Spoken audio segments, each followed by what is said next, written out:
Now, the Hunt Palmer Show. A magic beyond anything you could ever imagine. You are now listening to the Hunt Palmer Show. Brought to you by Sagrera Farms on 104.5 ESPN Baton Rouge. Locking down the middle of the day. You really think that's the best idea? Live from the Raising Cane studio. This is Hunt Palmer. He's quite a piece of work.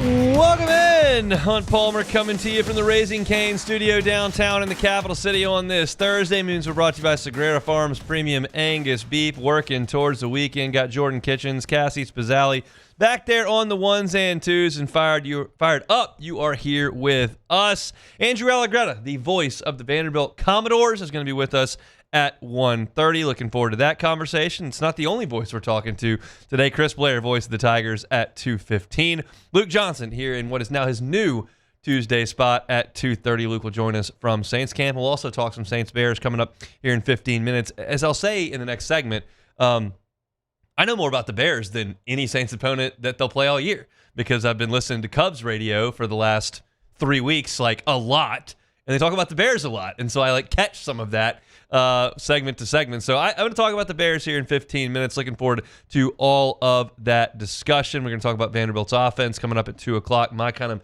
breakdown of what they're going to do. And we'll start with LSU Vanderbilt on the injury side of things. Let's do it in our Genesis opening drive. It's time for Hunt's Opening Drive, presented by Genesis of Baton Rouge. All right, let's start with the availability report from Wednesday night, and I'll be very transparent with you, the listener, right now. Brian Kelly was set to meet with the media at 12:50. That was 11 minutes ago. He hasn't done that yet. That's not uncommon. LSU's always late to interviews every single time interviews are set. So I knew that we were potentially up against this. At any point over the next 15 minutes while I'm talking about this, Brian Kelly might come to the podium. If he does, he's been pretty truthful about what injuries look like, what the injury report's going to say, and what the availability of people are. So I may pivot mid-segment here, but right now we're working off what we know. And what we know is the injury update from last night, which was a little bit surprising, at least to me. Not surprising at all that Gabriel Relaford is not going to play. He is listed as out, subluxation of the shoulder. He's going to be missed significant time. We already knew that. Doubtful, Bernard Gooden. We knew that Bernard Gooden had a bruised collarbone. We knew that he was in a lot of pain as of Monday when Brian Kelly met with the media on Monday around lunchtime. But it sounds like he probably won't play. And I'm basing that off of the fact that LSU, as I just said, has been remarkably consistent and truthful with this injury report. And that was a question that I had, not about LSU, about everybody, as we get into this age of availability reports in the SEC, because we know Lane Kiffin played some shenanigans with them early on and was putting 30 guys on there, and the coaches don't generally like to divulge injury information. Can you imagine if Jay Johnson had to release this 3 times a week? Probably wouldn't be his favorite thing. And so LSU, when they release something, it is generally held through the week. Bernard Gooden, doubtful on Wednesday. I'm doubting very seriously that he's going to play. Then you move to questionable. You got 2 more guys on the defensive front 7. Jamari Butler, questionable with that ankle sprain. Whit Weeks, questionable. He hurt his wrist against Ole Miss, and he played a limited number of snaps against South Carolina. So obviously that is still bothering him. So if you look at those 4 names I just gave you, Gabe Relaford out, Bernard Gooden doubtful, Jamari Butler questionable, Whit Weeks questionable, all of that is on the defensive front 7. And this is a Vanderbilt offense that is built on running the football. Vanderbilt leads the country in yards per carry. They run a triple option offense, which is very, very difficult to deal with at times because of how disciplined they are and how many options they create. If you've watched them at all this year, especially in the Bama game, they hit Bama with a couple of really nice read options that turned into shovel passes to the same lead back. Diego Pavio will get on the edge and he'll do some things to pitch it around or run it for 4 or 5 yards. It's a deliberate and option-based offense that Tim Beck has put in there at Vanderbilt, and they're very, very good at it. And if you take out Gabe Relaford and you take out Bernard Gooden, a senior, you take out Jamari Butler, a senior, and you take out Whit Weeks, a 3-year starter, you automatically are going to get younger on defense. At tackle, you bring Gooden out. You've got Guillory. You've got Bro. You've got McKinley. Bro and McKinley are sophomores. And then you're probably next up going to go to Walter Mathis, who's a freshman. You get younger at defensive tackle because of Gooden's absence. On the edge, you still have Jack Pyburn and you still have Patrick Payton. Those are senior players. But right behind them is Dylan Carpenter. We talked to Dylan Carpenter on Tuesday. I wrote a story about him today on LouisianaSports.net. He's not super young because he's in his third year at LSU, but he hasn't played really at all. And so you're asking him to come in and be the next man up at defensive end against an offense that requires a lot of discipline, a lot of discipline with your eyes is the only way to really put that. So you get younger there. And then when Whit Weeks steps out, that's 3 years of experience, and you're bringing in Devon Keys and Tylen Singleton, who just haven't played as much. And I think that is a concern for LSU when you look at this injury report that, hey, like, you have depth. We've talked about that since August. And I told you in August that you can really overcome an injury here or there at every position, really. Now, knowing what I know now, I'm not in a hurry to play without Mansour Delane.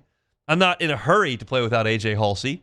But Halsey did miss the first half against Clemson, and you put Jordan Gilbert back there, and the defense played very well.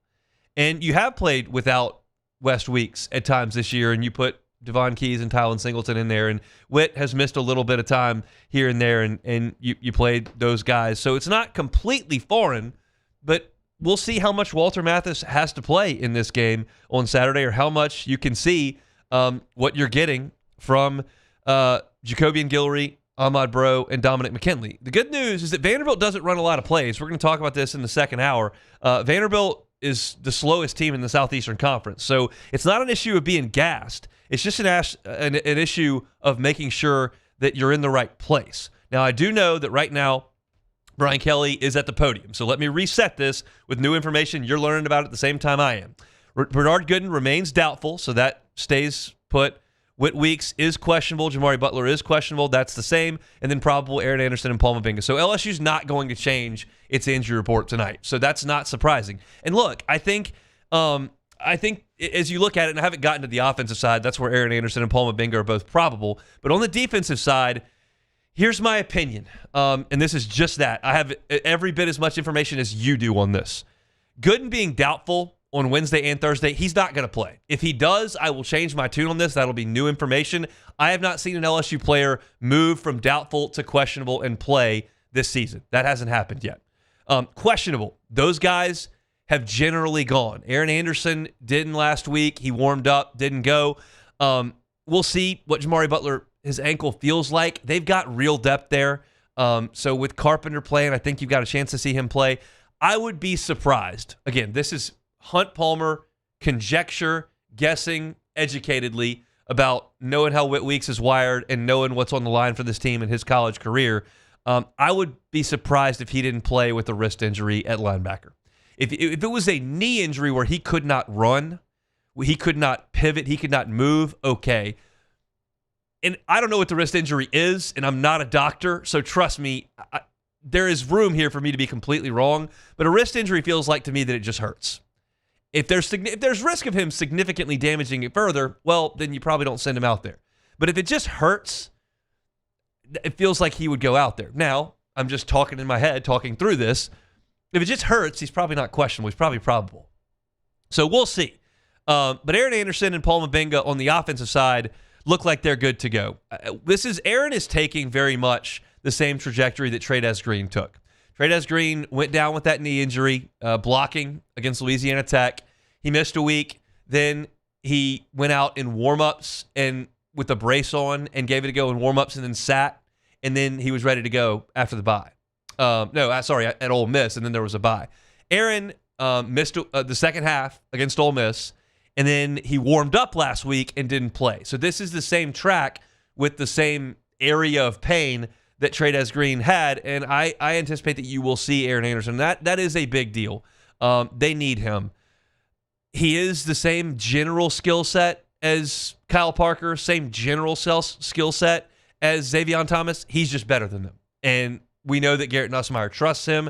We know that he's been very productive with Garrett Nussmeier. So they have a guy that can kind of fill that role. Like when Trey'Dez Green goes down, you don't have anybody to fill that role. You don't have anybody to split out and throw a fade to on a corner and just sky up at 6'7". Like that guy doesn't exist. You don't have that guy. Harold Perkins goes down, you don't have that same skill set. You can put a guy there. It's not the same. I would suggest that with Aaron Anderson going out, Kyle Parker and Xavier Thomas do some similar things. They're both 6 feet and just a little bit under. They're both working in the middle of the field, quickness over speed and size. Same type deal, but Aaron Anderson's just better. So I think you're going to see Aaron Anderson play in this game, and that's a big help to LSU. As far as Paul Mabenga goes, I thought Cohen Eccles did a good job last week in the running game. He's not as good in pass protection. Mabenga has played more, and he might be a little bit better in pass protection than Eccles. So I could see a situation where if LSU got a lead, maybe LSU's up 14 in the fourth quarter and gets the ball. I could see Eccles going in. We know we're running the ball in this drive. Let's get our best guy in there to run the ball. Say LSU's down 10 with 9 minutes to go in the game. Let's get Mabenga in there. He's the better pass pro. We're going to be slinging it a little bit here. That may be the guy. This is conjecture on my part. I don't know how Mabenga feels. The high ankle sprain is really tough on guys that weigh that much. But if he's probable, I think you're going to see him out there because the probable guys have played for LSU. So it's a more extensive injury list than I was expecting to see when it came available on Wednesday night. But for this point, and it will not change tonight, according to Brian Kelly, Gabriel Relaford not going to play. He is out. Bernard Gooden is doubtful. I do not expect to see him on Saturday. Jamari Butler and Whit Weeks, more on the front seven, questionable for this game. That's been a toss-up for LSU to this point, and then probable Aaron Anderson and Paul Mabenga. Fully expect to see those guys give it a go on Saturday in Nashville. It'll be LSU and Vanderbilt, 11 a.m. I think kickoff time is actually 11:05 a.m. From Music City, and we're getting you ready for it here on 104.5 ESPN Baton Rouge. Got a lot of LSU Vanderbilt preview coming your way today. We got in 15 minutes, Andrew Allegretta, the voice of the Vanderbilt Commodores, going to join us to talk about Clark Lee's team, which is off to a great 5-1 start and is favored in this game. So we'll talk to Andrew coming up at 1:30. And then we'll talk about this Vanderbilt offense at 2 o'clock. I've got a lot of thoughts on what I've seen from them, both statistically and when you turn on the tape of those guys. Chris Blair going to be with us at 2:15, talking Tigers. Luke Johnson talking Saints at 2:30. So lots and lots and lots to do. Our Thursday show is brought to you by Allegretta Farms Premium Angus Beef, some of the best beef in America. Right here, just outside of Baton Rouge at Allegretta Farms. We'll take a timeout. We'll come back. I'm going to tell you a little about the Bears because I kind of know a lot about the Bears. We'll do that next. The Hunt Palmer Show. Genesis of Baton Rouge. GenesisofBatonRouge.com is that website. Every car that is on the lot is online at GenesisofBatonRouge.com. America's best warranty. I tell you about it every single day because it's important to know that when you get that new Genesis, that luxury vehicle at that reasonable price, it's going to come with a 10-year, 100,000-mile powertrain warranty. It's going to come with a 5-year, 60,000-mile bumper-to-bumper warranty. Car issues stink. We all know that. How about America's best warranty to give you a little bit of peace of mind as you drive off the lot in that new Genesis? To go with that peace of mind, 24/7 roadside assistance. It's such a nice thing to have. You never know when that issue is going to arise, and it is no fun. Let Genesis help you with that. That's 5 years, unlimited miles. And also, that complimentary schedule maintenance I tell you about every single day. For 3 years, you don't have to worry about the maintenance of your vehicle. They come pick it up. They take it to the shop. They handle the maintenance. They bring it back to you. You've had a loaner the whole time, hadn't missed a beat, and your car is maintenance. That's it. Genesis of Baton Rouge. GenesisofBatonRouge.com. At Bayou Automotive, we believe in a sales process that puts you first. We want you to experience an easy purchase with clear pricing and great service. Let Bayou Ford and Bayou Chrysler Dodge Jeep Ram be your trusted partners in finding your perfect vehicle. The crew at Bayou Automotive is going to do right by you. At Auctioner, we know healing is a team sport. That's why we've partnered with world-renowned orthopedic surgeon Dr. James Andrews to create the Auctioner Andrews Orthopedics and Sports Medicine Institute. Whether you're a professional athlete or a weekend warrior, our team of specialists are dedicated to getting you back in the game. So whatever your reasons are for reaching your personal best, we've only got one. You. Auctioner Andrews Institute. Long live you. Raising Cane's is our victory meal. Football fans are some of the most dedicated fans in sports. It's a fundamental quality we share, and that fuels every single order of our hand-battered chicken fingers. Wherever there's football, there's Raising Cane's. One love. Let's go. After a decade of working in private duty nursing, I know how hard it can be to find compassionate care for the ones that you love the most. So I started Decision Critical, a premier concierge nursing agency, so we can take care of you wherever you are. Our highly skilled nurses provide exceptional care from the comfort of your own home with personalized packages for short-term, long-term, or even around-the-clock care. Visit us at decisioncriticalbr.com and give us a call today to get started. When it comes to choosing energy for your family and your home, make the smart choice with natural gas. You can count on efficient and affordable natural gas to keep you comfortable and reduce your environmental impact to help protect our planet. Together, we're fueling our energy future. Atmos Energy. While Louisiana politics can seem like they're from another planet, Moon Griffon isn't afraid to bring politicians back down to earth. Listen to the Moon Griffon Show weekday mornings at 9 on Talk 107.3. At Luba Workers' Comp, our journey began over 30 years ago with a simple belief: our clients come first. At Luba, our business has always been focused on people, not policies. Through every success and challenge, we've continued to grow because we've stayed true to our values, committed to providing you with genuine dependability. Because your well-being is more than a priority. It's our purpose.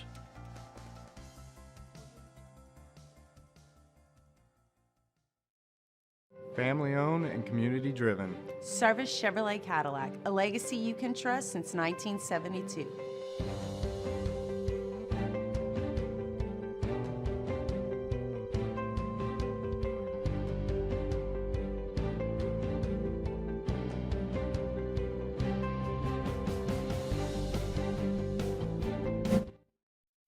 You're listening to The Hunt Palmer Show, brought to you by Sagrera Farms.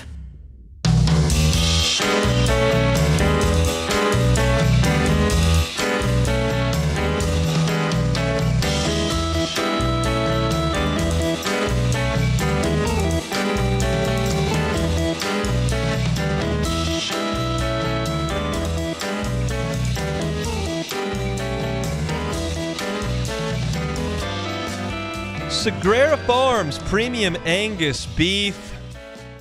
Bring our Thursday shows, also where you can find some of the finest beef in the nation. Top 1% prime Angus beef with Sean Sagrera at Sagrera Farm. I talked to Sean last week. Fall's a great time to go see the farm. It's an awesome time. The weather's cooling off a little bit. You can go out there and just see the operation that Sean and his team take so much pride in.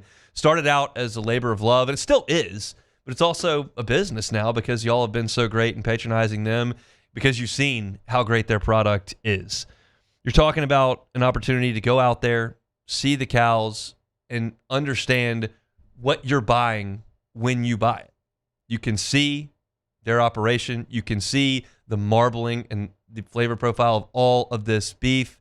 And you understand that when you buy from Sagrera Farms, you're going to load that freezer up with some of the highest quality beef that you're going to find anywhere. And there's only two places to find Sagrera Farms beef. On the farm at Sagrera Farms or at Supper Club. That's it. So if you want fillets, ribeyes, skirt steaks, flank steaks, chuck roasts, of course, ground beef as well, and you want to have that freezer full as we get into the fall, go see Sean at Sagrera Farms. They bring you our Thursday shows each and every week. Sagrera Farms Premium Angus Beef. So as y'all are probably fairly aware, some of you more aware than others, Chicago Cubs have been playing a lot of playoff baseball in the last 2.5 weeks. They are no longer doing so, but I've been locked in on Chicago sports like heavily for the last month with the end of the baseball season and with the playoffs. And with that comes some ancillary Bears talk that I get. So more so than the New York Jets or the Los Angeles Chargers or the Kansas City Chiefs and the Miami Dolphins, like, I actually don't have to do a ton of research on the Chicago Bears. I know a lot about the Bears because I hear about it indirectly all the time. And I'll tell you this, Saints fans, the New Orleans Saints are going in to a bit of a hornet's nest on Sunday. This is a Bears fan base that is starving for good football. Starving. They have gone through GM change, coach change, quarterback change in succession over and over and over again.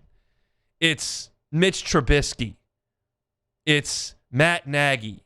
It's Matt Eberflus. They go hire Ryan Poles as the GM, and then they bring in Eberflus, and then you realize that Justin Fields doesn't work, and then you get Caleb Williams, and you've got Eberflus, but you got to get rid of him. And like, it's just been an absolute mess up there on the Midway for a long time. Like, they haven't had a functional quarterback really since Jay Cutler, and I don't know if that's the guy you want leading your team. And this franchise is proud enough, and they, generally speaking, have a good enough defense. They got Rex Grossman to the Super Bowl. But they never have good quarterback play, and they're usually not very good. And to make matters worse, the Packers always have a quarterback. The Packers have had a quarterback for 35 years. So this is a tortured fan base to an extent. And now, over the last 3 weeks, they like what Ben Johnson says as the head coach. They like what Caleb Williams is doing on the field, and they've won 3 games in a row. This is an organization that very rarely feels anything positive. They're feeling positive right now. And you're going to see Soldier Field at full throat for this game on Sunday, because very rarely are the Bears in an advantageous situation where they're playing good football and they feel like they're significantly better than the other team. And that's what you're going to get on Sunday. So what's this team actually like on the field?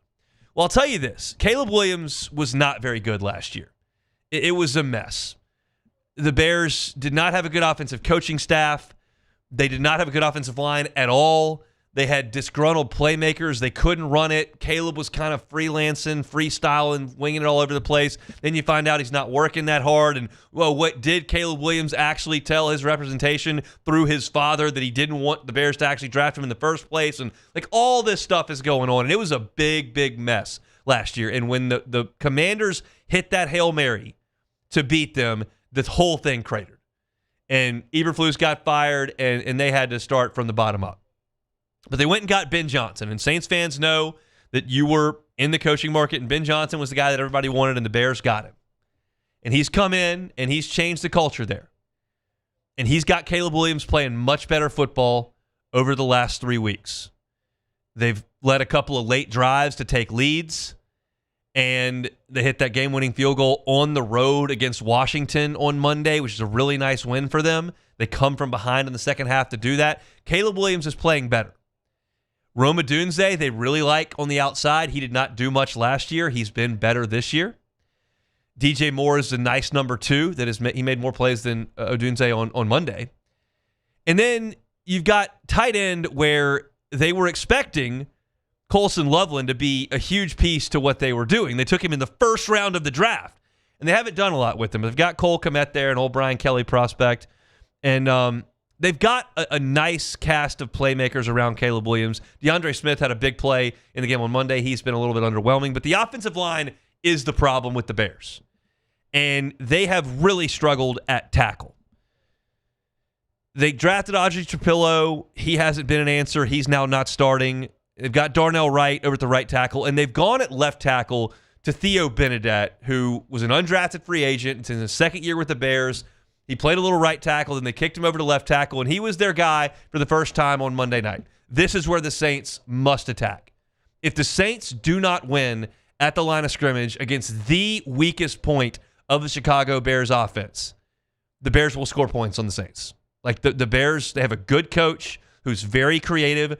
I would suggest that Ben Johnson and Kyle Shanahan are the two most, like, innovative offensive minds. I'm not going to dismiss Andy Reid right now, okay, as best minds, but, like, doing things where you look out on the field and go, oh, you don't see that a lot. Like, Ben Johnson with the Lions last year hit the Bears with the quarterback fake fell down and then threw a touchdown pass. Like, they are creative. Kyle Shanahan's that way out west. Ben Johnson is that way here. And if you let the Bears offensive line, which is not very good, win at the point of attack, you're in big trouble.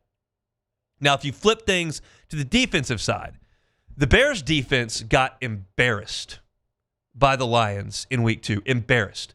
I mean, that town was down bad. That was right at the beginning of the Cubs playoff run. I was listening a lot, and they were just despondent about how this isn't going to work. The Bears are a disaster. They got no chance. And this is Dennis Allen's defense. Y'all all know Dennis Allen. And that they were, I mean, the Lions put a 50 burger on them. 50 in an NFL game. That just doesn't happen. And since then, they've played better. They have played better. You got Tyreek Stevenson, who's really good out at the right corner. And they've got a pretty good secondary, and you expect that from a Dennis Allen team. Montez Sweat has been underachieving as a pass rusher for the Bears. And the Bears were bad against the Lions in a loss up front, and they were bad in a win over the Raiders up front. The Raiders were able to run the ball. Ashton Genty found a lot of room, but the Bears ended up getting that touchdown late to win it. So it's, again, back to the line of scrimmage. Your offensive line, which has been mediocre, has got to get the run game going. Don't know if Kamara is going to play or not, but if he does it, well, you got a shot at a little revenge here. Kendre Miller got a shot at a little revenge. Guy calling plays on the defense doesn't think much of you, wanted to sit you on the bench. Your turn to go get some yards. Now, he needs help from his offensive front, but you've got to knock some guys out of the way and go make some hay on the ground. You cannot ask your quarterback to go in what I just told you is going to be a hornet's nest of a stadium and go shot for shot with Ben Johnson and Caleb Williams, who, by the way, Spencer Rattler has some history with at Oklahoma, if you don't help him out up front with the running game. You have to do that. And it's a place the Bears can be susceptible. This is a tough spot for New Orleans, no question about it. You're talking about going on the road. You're talking about playing a team that's got a lot of good vibes. But if you're going to get this done, you take advantage of the weakness of the Bears on the edges on the offensive line, especially at left tackle, where they got an undrafted second-year player making his second start at left tackle. And then on the flip side, you got to hit the Bears in the mouth and run the football. You have to. If you don't do those two things, you're going to get beat. You might get beat anyway. But if you don't do those two things, you will get beat. If you do those two things, you will get into the second half, into the fourth quarter with a chance to win. And look, the Saints have done that with the Cardinals, with the 49ers, with the Bills, with the Patriots. You didn't do it. I mean, you did it with the Giants. You didn't do it in Seattle. But every game, you've gotten to the second half, to the fourth quarter with a shot. Some shots better than others, but with a shot. That's what you got to do in this game on Sunday. There's a lot of different motives, a lot of factors at this, and we'll talk a little bit more about that tomorrow. But this is a Bears team that is not, in my estimation, in the top 4 or 5 in the NFC, but they have aspirations of that. And if you ask anybody in that building where things are headed, they think that. And so that's a dangerous thing. It's a powerful thing to change the culture, change the mindset. And as I told you at the outset, there hadn't been confidence at Hallis Hall in Chicago in a long time. There is right now. It's up to the Saints to go up there and respond to that, play a good football game on Sunday. I'll give you my pick tomorrow. That's an overall look at the Chicago Bears as we get ready for Saints and Bears on Sunday. All right, Jordan, I'll let you kind of opine on that just a little bit. Are you fired up to play Dennis Allen? I'm fired up to play Dennis Allen. I'm fired up for the storylines. I'm just fired up at knowing that we finally get that Spencer Rattler, Caleb Williams showdown. But I'll tell you this, Hunt. I know you said it's going to be a hornet's nest. I know you said we're going in there, but I think this is a real letdown spot for the Bears. So they play the Ravens next week. I know it's the Ravens, but Lamar Jackson comes back next week. So they might be looking ahead like, okay, Saints, what we got going on. But, hey, we got the Ravens next week. You know, this might be a spot where they could be underestimating the Saints a little bit. So I think Spencer Rattler's, obviously, he wants to win this game more than anybody. Yeah. So they're going to be juiced to the gills. Chicago's going to be juiced. They're coming off a good Monday Night Football win. So this could be a spot where they're riding a little too high, ride too close to the sun, and boom, the rattlesnake gets you. So, and Kendre Miller, revenge game. It's a lot of storylines. I'm not going to go out on a limb and be like, oh, yeah, I got the Saints money line or something like that. But I do see a universe where somehow, some way, Kellen Moore does some type of voodoo magic or something, and they find a way to pull this from the jaws of defeat. Like it's going to be an ugly game. I'll say that. So the look ahead spot is interesting. It doesn't happen nearly as much in the NFL as it does in college. Yeah. But I just know how sad the Bears make that city every fall, and they're so fired up right now. Oh yeah, that fan base in that stadium is going to be full of life on Sunday. There's no question about that. I'm excited. All right, let's talk some LSU and Vanderbilt with the voice of the Commodores, Andrew Allegretta. We'll do it next. The Hunt Palmer Show. Highland Insurance Group. HighlandIG.com is that website. Captives. If you have not explored a captive and you are a business that feels like you're paying a significant amount in insurance, it could be a game changer for your bottom line. If you're thinking, I don't even know what that is. My broker never does that. He just comes with the renewal papers. If that's the case and you've never seen it, the Highland Insurance Group handles captives all the time. And it's one of those deals that you have to fit into it. You've got to have great loss history, you've got to have great risk management, and you've got to have a sizable premium. But if you have those three things and you meet that criteria and you can fit into it, it can be a game changer for your business's bottom line when it comes to your insurance costs. It just can. My 7 years in insurance, captives really became in vogue in the second half of that, and I saw it make a difference to a number of businesses. It's something you need to explore if you fit. So if you haven't had your broker go through that with you, Jonathan Carbo and the Highland Insurance Group will do that for you. Reach out to them. They're in Baton Rouge. You can find them online at highlandig.com. It's the Highland Insurance Group, handling your insurance needs here in Baton Rouge at highlandig.com. My father, J.B. Falgu, had a vision of growth for First American Bank and the communities we serve. The bank's foundation was built on his legacy of compassion, loyalty, and dedication.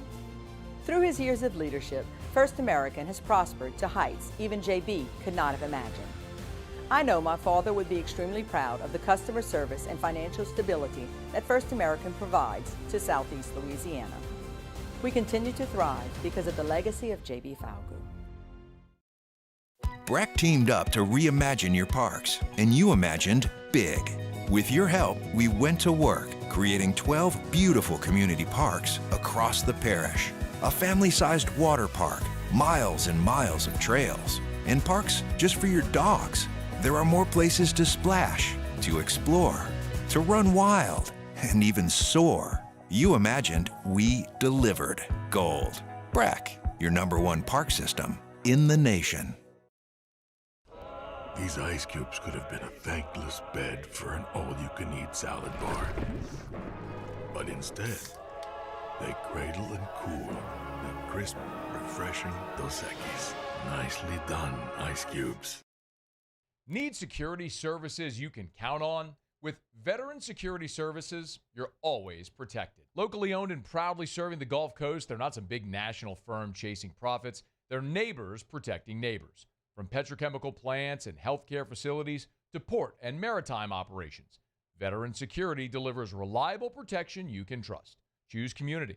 Choose confidence. Choose Veteran Security Services. Visit veteransecurityfirm.com.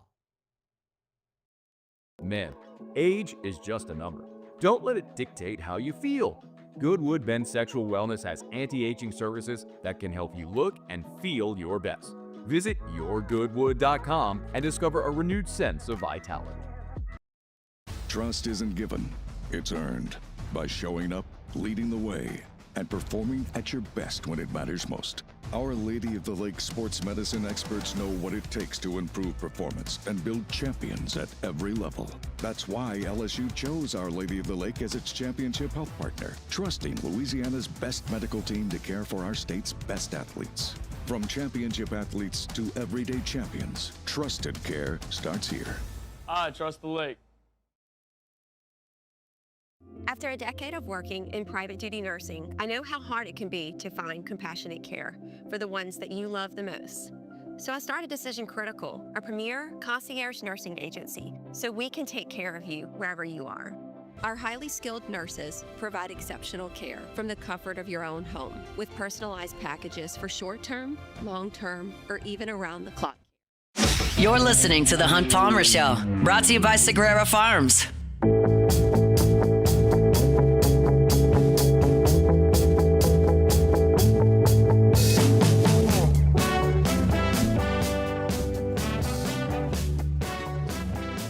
Tigers and Commodores from Music City a little after 11 o'clock on Saturday. You can listen to that here on Eagle 98.1. One man who will be there, voice of the Commodores, Andrew Allegretta, good enough to give us a little time here on this Thursday. Joins us via the Jones Firearms Hotline. Andrew, thanks for the time. How are you?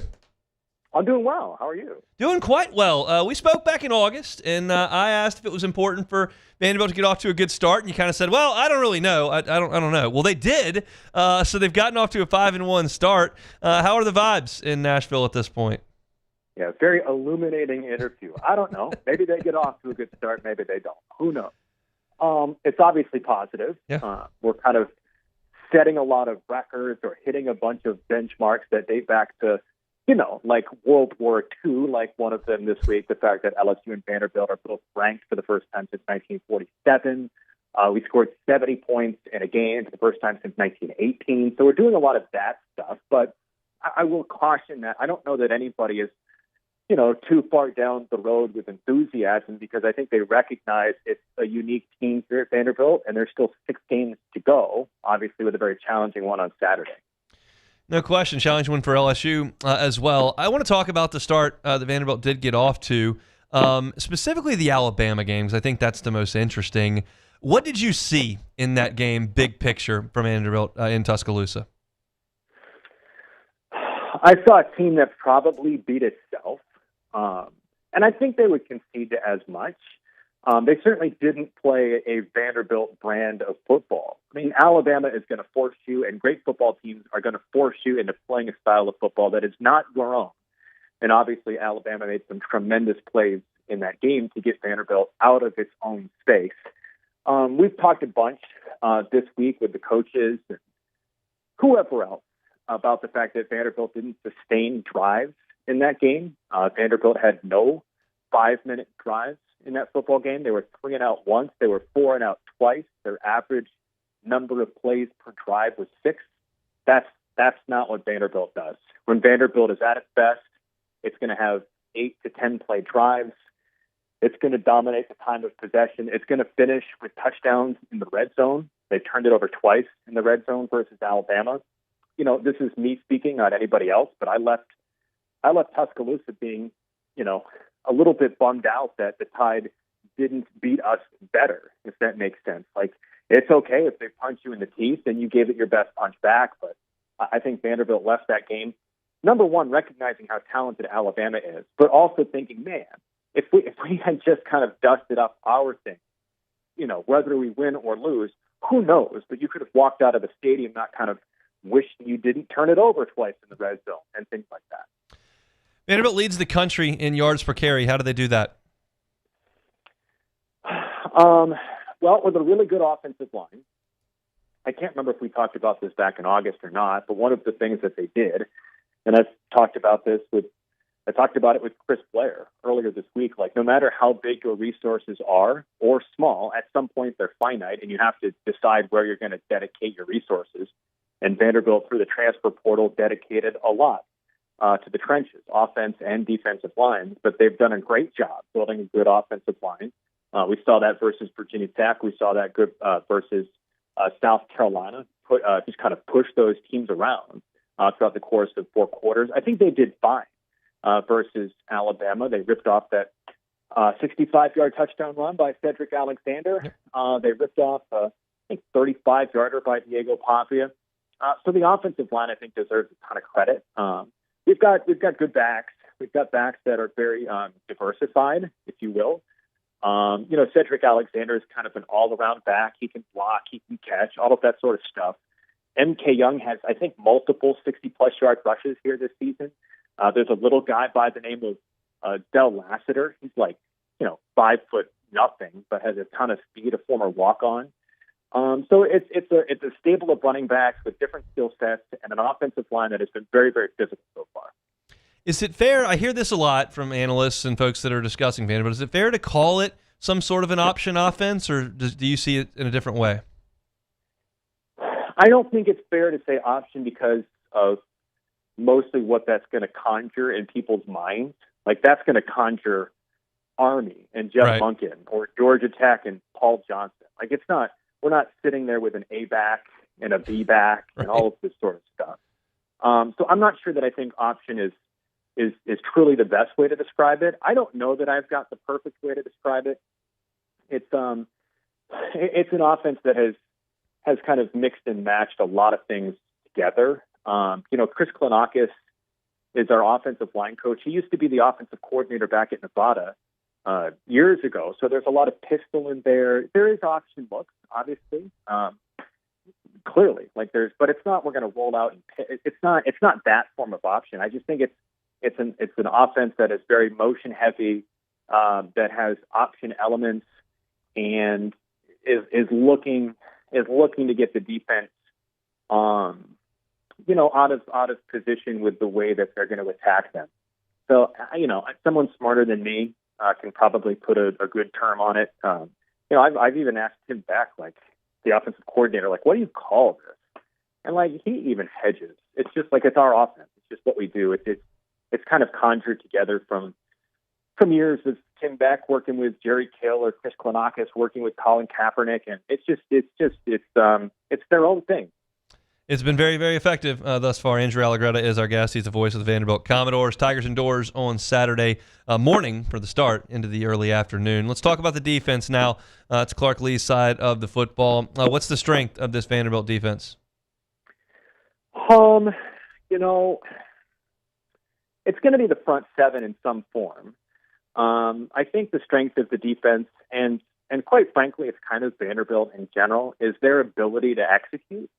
That doesn't mean that they're perfect, but it's a team that believes it has the skill set to win every game. But it's also a team that is committed to following their assignments, the boring old do your job sort of stuff, and executing at a really high level. Like we've got some defensive prospects on this team that are absolutely going to play in the NFL. Whether it's Fontenette, who's fantastic coming off the edge, not an edge rusher, but like that. I don't know if you call it the star position or whatever, the hybrid safety sort of stuff. And we've got Corday Sidnor coming off the edge, Miles Capers coming off the edge. Those guys are disruptive. I suppose there's some concern in the back of that defense. Like the safety position is a little bit inexperienced at this level. CJ Hurd came to us, a safety from FAU. We've got a guy back there, a captain named Marlon Sewell, but he's someone that has kind of waited his time on the bottom part of the depth chart and started to rise as he's gotten older. The cornerbacks are deeper, but they're not, it's not Darrell Revis out there on Revis Island.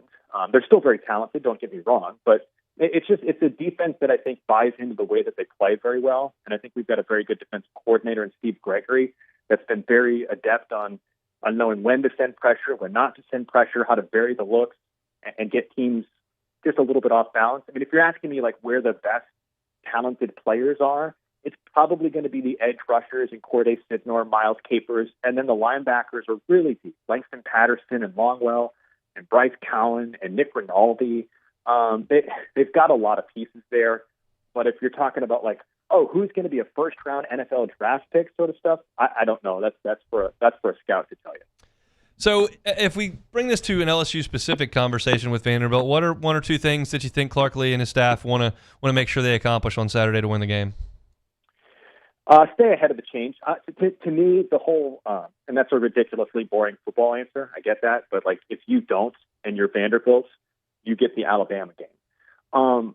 The Blake Baker defense is really difficult.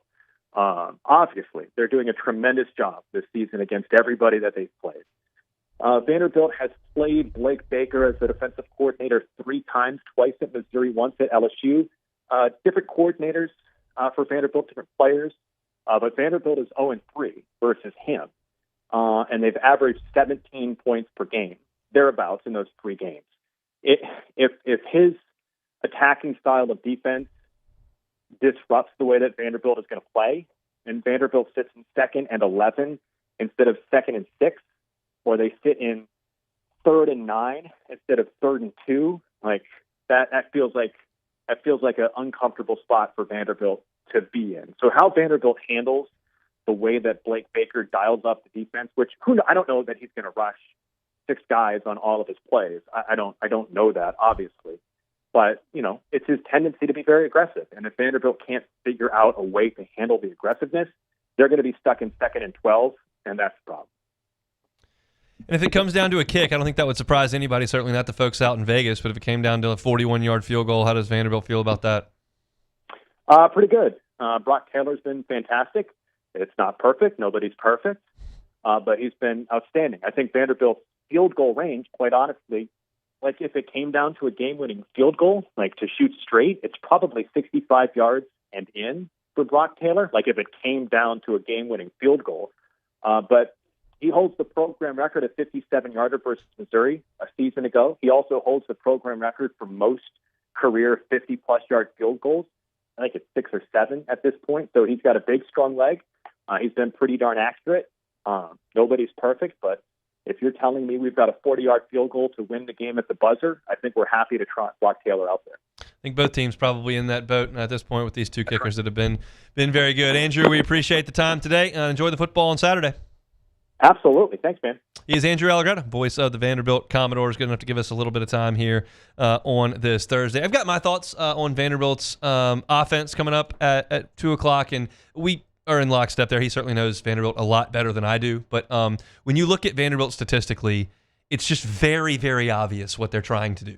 And I think that LSU will obviously know that and try to take it away. Easier said than done. That's why the Commodores have gotten off to the start they have gotten off to and really have had a year and a half run of relative success with what they've done under Diego Pavia at quarterback and certainly Clark Lee, who's doing a great job at head coach. Thanks to Andrew for giving us a little time here on this Thursday. We'll come back and close out hour number 1 next.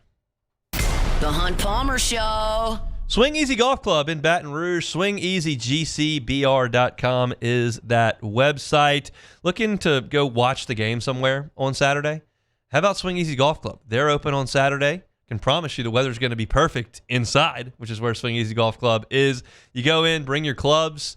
You can turn the game on the TV. They got beer, wine, seltzers. You can hang out with the group, hit some golf shots between plays, during plays, and just enjoy the afternoon over at Swing Easy Golf Club. Turn that simulator on and put it on Pebble Beach. Put it on TPC Sawgrass and try your luck on the Island Green. If you want to turn on the driving range setting and see who can hit it the farthest, you can do that too over at Swing Easy Golf Club. Awesome place to watch football, to hang out, to work on your golf game, get something to drink. It's over there on Segan at Perkins. Again, Segan at Perkins. You can book a tee time or just walk in and see if one of their 3 bays are available. But a great place to hang out and have some fun at Swing Easy Golf Club in Baton Rouge. SwingEasyGCBR.com.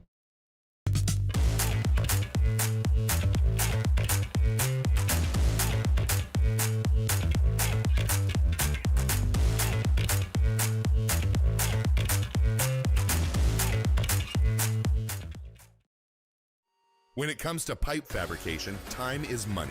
And at River Parish Contractors, we make every second count. Our 36,000 square foot shop is ready to take on your projects right now. With experienced welders, precise fittings, and fast turnarounds you can trust. Whether it's a single custom spool or a full-scale run, we have the capacity and the skill to keep your job on schedule. Call us or visit rpcontractors.com for your quote. That's rpcontractors.com. These are the luckiest ice cubes in the world. They could have been a thankless bed for an all-you-can-eat salad bar. But instead, they've been called upon to cradle and cool a crisp, refreshing Dos Equis. Looks like the lucky just got luckier. Dos Equis. Breck teamed up to reimagine your parks, and you imagined big.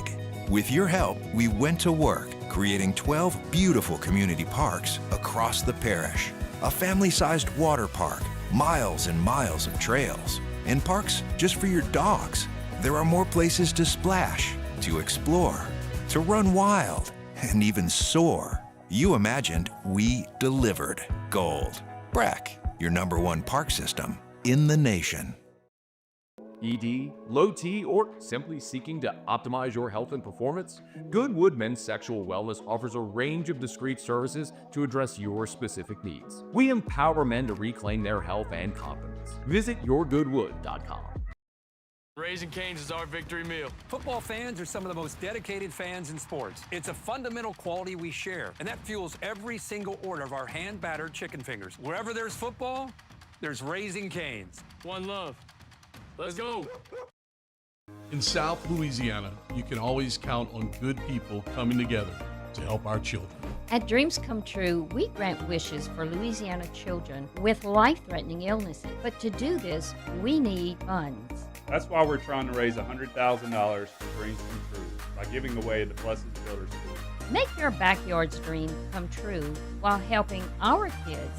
Just go to dreampoolla.com and you can find out how your $25 donation might help win you a Duplessis pool.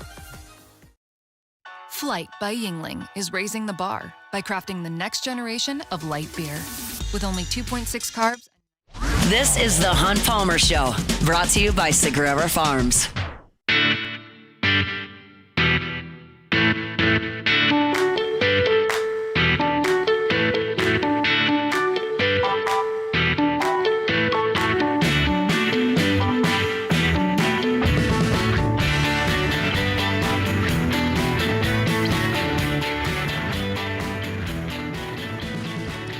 A little bit of an awkward situation in Stillwater, Oklahoma. I'll talk about that in a second. But first, let me get you set up for our game day here on Saturday. For these early games, we don't play a lot of them. We shift our schedule a little bit. So for your information on Saturday as you get ready for LSU and Vanderbilt, Eagle 98.1 game day, pregame from inside the Raising Cane studio right here. Charles Hannegriff, Matt Musso, 7 o'clock, usually 5 hours early. They're not going to start at 6 o'clock on a Saturday because a lot of folks sleeping at 6 o'clock on a Saturday. I hope I am.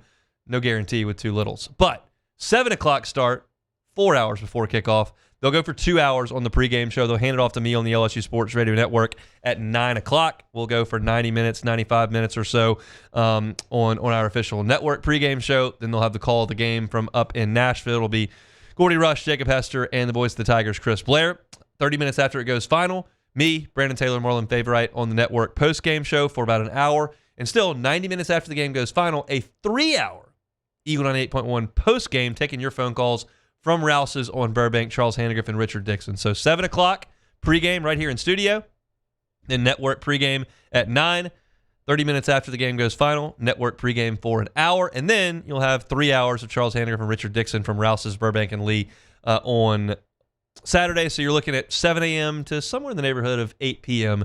for your game day here under the Guarantee Roof over on Eagle 98.1. So tune us in for any and all of that you possibly can. There's news out of Stillwater that Noah McKinney, their offensive lineman, is entering the transfer portal today. And you're going, wait a second, what? Portal, it's the middle of the season. Well, they fired their coach, so you have a window to enter the transfer portal. But not only is Noah McKinney entering the transfer portal right now, today, he's officially in, according to Pete Nakos of On3, he's going to play the rest of the season. So, I'm here, guys. I don't know if he's got NIL money that's tied to him playing. I don't know if he just wants to keep his options open and see who the next coach is, but wants to have the opportunity to be contacted while the games are going. I'm not sure what the motivation is, but this is not something you would have seen 6 years ago in collegiate athletics, where you're 6 games into the seasson. Season's not going great. Coach got fired, and portal's open. So, all right, anybody out there that wants me to come play for you next year, I'm open to talking to you, but wait till I finish practice here, and I'm going to play the rest of the season, but I'm open to chatting with y'all later. This might be the craziest story I've ever heard. I've never. It's completely within the rules. What? When you fire a coach, immediately it triggers a transfer portal opening, and look, he's probably a popular guy because if you go into the portal in December, everyone's in the portal. Yes. You go into the portal in October, nobody's in the portal. It's me. You want to talk to me? I'm here. So you can hear from anybody in the transfer portal at that point. So the odd thing is that he's going to go to practice with his teammates every day and go play in games. And look, I think he'll play hard. I think he'll try to do the best he can so that NIL offer at the next spot is good. Maybe he's back at Oklahoma State. He just doesn't know who the coach is going to be. So, I'm not here in any way to disparage Noah McKinney or to – it's just I saw the story today and I went, that's new. You just don't see that a lot. So, Noah McKinney entering the transfer portal, but playing out the rest of the season at Oklahoma State. There's also some – further reporting on Billy Napier today. Another source was leaked to another writer. Yesterday we gave you Matt Hayes' story. There's another report today that this will be Billy Napier's last game at Florida. There's a bye week following this, and they feel like that's the time to make the change. My take on this has not changed at all. And admittedly, I'm making this take without actual hard information as to who's talking to who and who knows what and who's report. I don't know everything. I just think it's not great that a football team is preparing to go play a football game and there are people in decision-making spots, whether that's a booster or an athletic director or whatever, that is telling media, hey, we're going to fire this guy on Sunday. Yeah, go ahead and run that. It just sucks for the players. I don't like it. Like, Billy Napier will live. He's owed $40 million, $50 million or something. He'll be all right, and it's a bummer for him this week, but he'll get on over it. The players will get on over it too, and I'll get on over it too, and it just is what it is. But it just kind of rubs me the wrong way. You don't get a lot of football games. You don't get a lot of chances to go out there and play, and to have that information out in the open a half a week before the game starts, just it bums me out a little bit. Like, I'm not really super bummed that Oklahoma State's tackles in the transfer portal and going through and playing with his guys. I'm a little bummed out for the Florida players that, like, hey, we're firing your coach on Sunday. No matter if you win or lose, but go get him. I just don't love it. It's okay if you fire the guy. He hadn't won enough games, but telling everybody you're doing it 4 days early, not my favorite.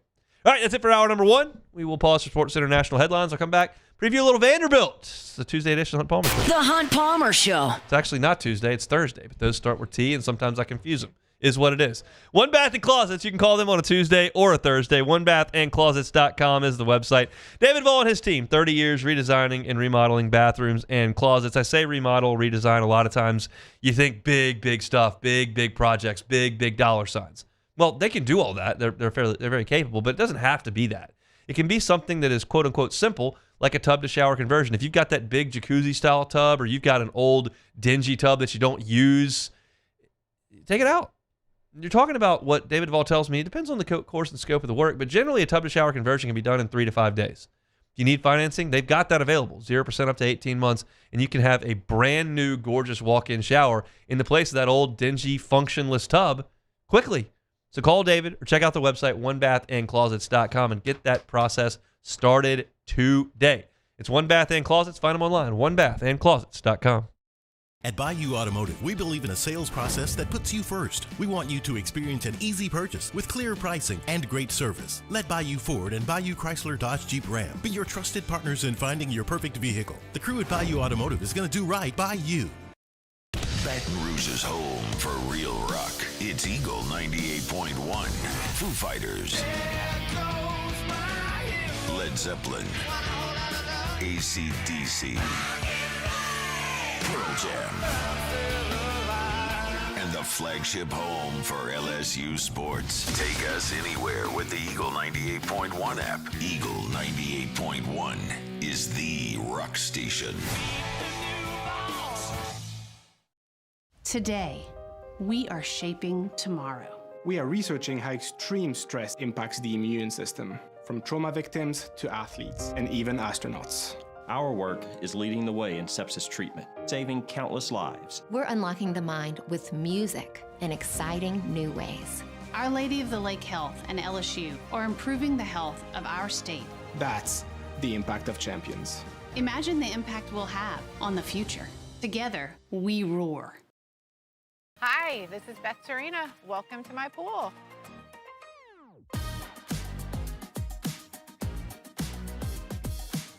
The first time I saw this beautiful pool, it exceeded every expectation that I had. They were able to get everything we wanted in this pool. It is a beautiful pool. We live out here, we eat out here, we watch TV out here. This is like our living room outside. We love this pool and everything about it. When we decided to build our pool, we called a great friend who is one of the best pool builders in the country in North Louisiana, and we said, who would you choose to build a pool in Baton Rouge?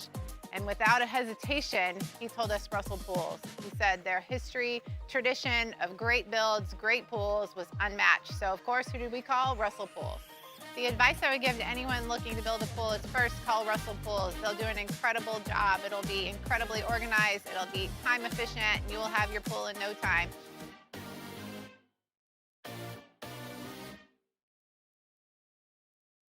At Auctioner, we know healing is a team sport. That's why we've partnered with world-renowned orthopedic surgeon Dr. James Andrews to create the Auctioner Andrews Orthopedics and Sports Medicine Institute. Whether you're a professional athlete or a weekend warrior, our team of specialists are dedicated to getting you back in the game. So whatever your reasons are for reaching your personal best, we've only got one: you. Auctioner Andrews Institute. Long live you. Raising Cane's is our victory meal. Football fans are some of the most dedicated fans in sports. It's a fundamental quality we share, and that fuels every single order of our hand-battered chicken fingers. Wherever there's football, there's Raising Cane's. One love. Let's go. Family owned and community driven. Service Chevrolet Cadillac, a legacy you can trust since 1972.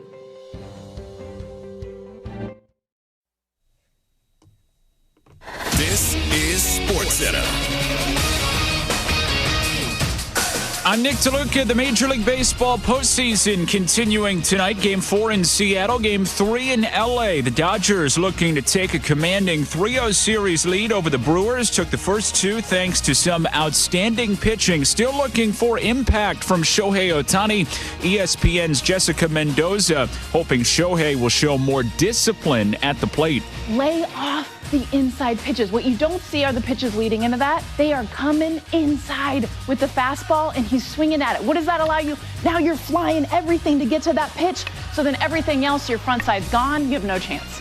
Mendoza on Get Up. The Dodgers, the first team to have their starting pitchers go 8+ and allow 1 or fewer runs in each of the first 2 games of a playoff series since 1983. Aaron Ashby, Tyler Glasnow, the pitching matchup. Mariners trying to go up 3-1 against the Blue Jays. Tonight, Max Scherzer getting the start for the Jays against Luis Castillo. Both games tonight, along with every pitch of the Major League Baseball postseason on ESPN Radio and the ESPN app. Hey, it's your resident Super Bowl champ, Chris Candy. Coming up Friday, the Jags might be 4-2, but I'll tell you why a loss to the Rams should end any talk about the Jags being a real contender. It's Unsportsmanlike, 6 a.m. Eastern, right here on ESPN Radio, ESPN2, and ESPNU. Now, the Hunt Palmer Show. A magic beyond anything you could ever imagine. You are now listening to the Hunt Palmer Show, brought to you by Sagrera Farms on 104.5 ESPN Baton Rouge. Locking down the middle of the day. You really think that's the best idea? Live from the Raising Cane studio, this is Hunt Palmer. It's quite a piece of work.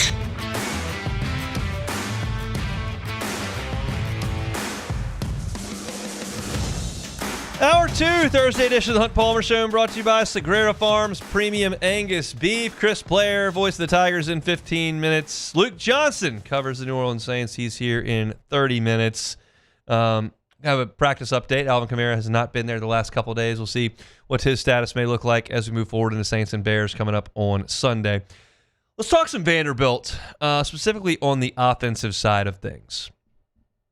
I have a take on Vanderbilt. Might be harsh. I believe it. I believe 2 things about this Vanderbilt football team offensively. I believe on paper they are an absolute fraud. I believe that on paper. I also believe on the football field they are good. Good football team. Now, what do I mean by that? Well, you have to know what they look like on paper to get to that equation. And I'll tell you, currently they're ranked 7th in the country in scoring offense at 43.2 points per game. I believe that to be fraudulent. I believe that to be rolled up against Charleston Southern and Utah State. I believe that to be rolled up on a Virginia Tech team that fired its coach 8 minutes into the season. I believe it to be against a South Carolina team that played without Lenore Sellers for the majority of that game. And you go, well, he plays quarterback. We're talking about their offense. Did you see South Carolina? They can't do anything without Lenore Sellers. 43.2 points per game, fraudulent for Vanderbilt. They are first in the nation in yards per carry running the football. 6.5 yards per carry. I think that is fraudulent. They're 19th in the country in total offense. 5th in the nation in yards per play. 7.5 yards per play. I think that's fraudulent. A lot of the things that they've rolled up, I believe to be grossly exaggerated in the numbers because their schedule for a Southeastern Conference team halfway through October has been pathetic. Awful. Now, that said, and it sounds like, he thinks Vanderbilt's terrible. I do not. I think Vanderbilt's pretty good. I was very impressed with Vanderbilt going to Tuscaloosa and, for my money, playing toe-to-toe with the Tide. Like, you move the ball, you hit a big play for a touchdown, You got down in the red zone. Now you turn it over twice in the red zone, but you were in that game. And now you look at the scoreboard, and Bama scores a touchdown with 17 seconds to go, and it looks like you got run off the field. They didn't get run off the field that day.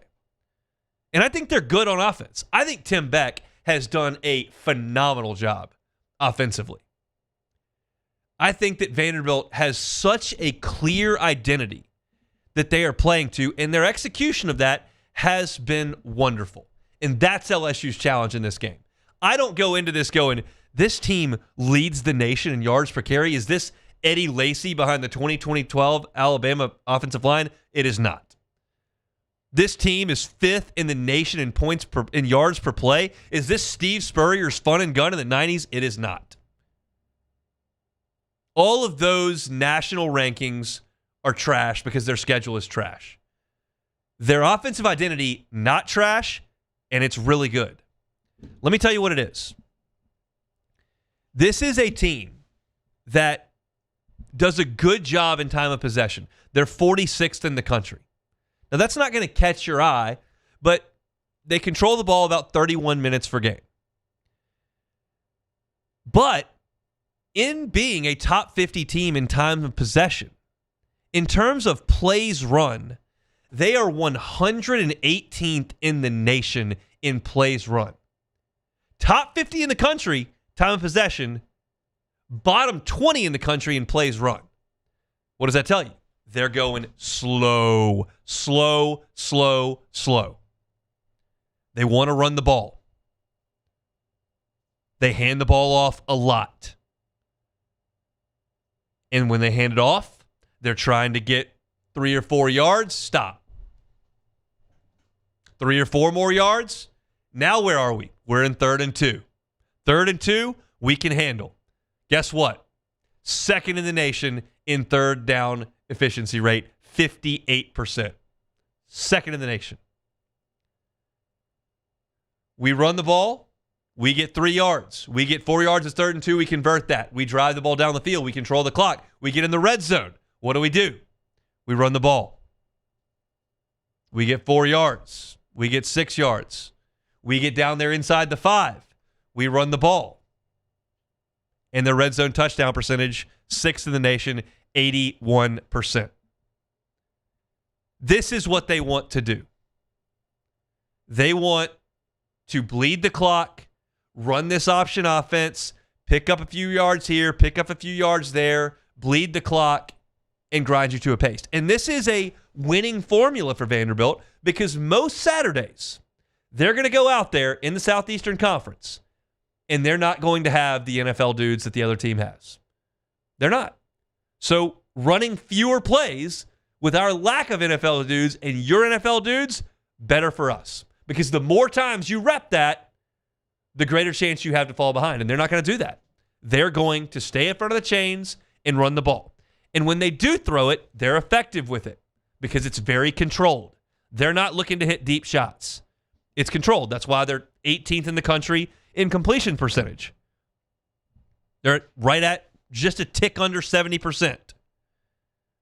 They don't hit big plays. They're 52nd in 20-yard passes, 46th in 10-yard runs, 36th in 20-plus yard plays. And you would say, well, that's not terrible. And it's not terrible at all. But what I tell you about the schedule, a lot of Utah State, a lot of Charleston Southern, a lot of Virginia Tech. And they're doing what they want to do. They're running the ball for a lot of yards per carry. They're controlling the clock. They're running few plays. They're great on 3rd down. They're great in the red zone. They're not hitting big plays. They lead the country in yards per carry rushing, and they're 46th in the country in 10-plus yard runs. They don't run for 10 yards. They run for 4 yards, but they always run for 4 yards. And they did this to an extent against Alabama. We heard from Andrew Allegretta in the previous hour, their play-by-play voice, and he's like, they didn't do it enough. Got into too many 3rd and 9s. And if you get into 3rd and 9, Vanderbilt's leading receiver this year is Eli Stowers at tight end. Now, he's a great tight end. This is a matchup of probably the 2 best tight ends in the Southeastern Conference. And Stowers is very good at tight end, but he leads. They don't have a guy on the outside making plays. They don't have Jordan Matthews out there who took the SEC record in receptions and went on to a great NFL career. He's actually with Vanderbilt now coaching. but they don't have a great wide receiver. And you put Mansour Delane out there and P.J. Woodland out there and D.J. Pickett out there and A.J. Halsey covering, like, Vanderbilt's going to struggle on 3rd and 11, 3rd and 9. That's not in the bag of tricks. But they want to get in the pistol and run some option concepts and throw some shovel passes and let Pavia run for 4 and then hand it off. And they just want to go slow. And for LSU, who did a great job against this team last year, Vanderbilt hit a big play first quarter for a touchdown, and then after that, didn't really move the ball in Blake Baker's defense at all. So LSU's seen this. They prepped for it. It's the same offensive coordinator and quarterback as last year. They saw it last year. They prepped for it. They did a good job. Vanderbilt's better on the offensive line than they were last year. LSU's better all over the field on defense than they were last year. So they've seen this, but you've got to be prepared to play at their pace. This is the exact opposite of Ole Miss. Ole Miss wants to hit big plays. They want to go fast. They want to get you out of position. 70-yard touchdown. Go quick. No long drives. Vanderbilt wants a lot. They want 5-minute drives. They want 13, 15-play drives. This is what you're getting into with this Vanderbilt team. I was surprised that they haven't gone for a lot of 4th downs. Now, they've blown teams out, and that was the same case with Ole Miss, and we still know that they're aggressive. But it's a team that is defined very clearly, and you have to be prepared to do it. Now, Whit Weeks is a game-time decision. We know that. Jamari Butler's a game-time decision. We know that. Bernard Gooden very likely not going to play. We know that. So you're compromised in the front 7. Relaford's out. You've got younger players. They're going to have to play some significant snaps in this game. But if LSU can keep Vanderbilt behind the chains and turn those 4 or 5-yard runs on first down into stops at the line of scrimmage, get a couple of tackles for loss, you all of a sudden can really upset the apple cart. This Vanderbilt team is 8th in the country in sacks allowed. They are 5th in the country in tackles for loss allowed. They only allow 3 a game. That's what they're best at. That's LSU's job on Saturday. Get back there, force a negative play. Some offenses are equipped to recover from that. Ty Simpson at Alabama, he's okay in 3rd and 10. He's fine with that. He'll do that. Lane Kiffin's got some stuff ready for you on 3rd and 10. Josh Heupel's got some stuff ready for you on 3rd and 10. This team does not. They don't. They need 3rd and 3. They need 3rd and 4. They'll work you there. They'll test your edge, make sure you're in position. They'll run an option pitch on you, run a shovel pass underneath. They hit Bama with 2 on the same drive, 1 for a touchdown. It was gorgeous design. It's a good team. It's a good offense. It's not great. It's not elite. The statistics say they're great, they're elite. That's trash. But what they do on the field, they're good at, and that's what you've got to stop if you're LSU. That's my look at Vanderbilt's offense. You can check that segment out if you missed it at the end there at Hunt on LSU. You can find all our LSU content at Hunt on LSU, including our look at the injury report a little bit earlier on in this show. We got more LSU to talk about. We'll do that with the voice of the Tigers, Chris Blair, when we come back. The Hunt Palmer Show.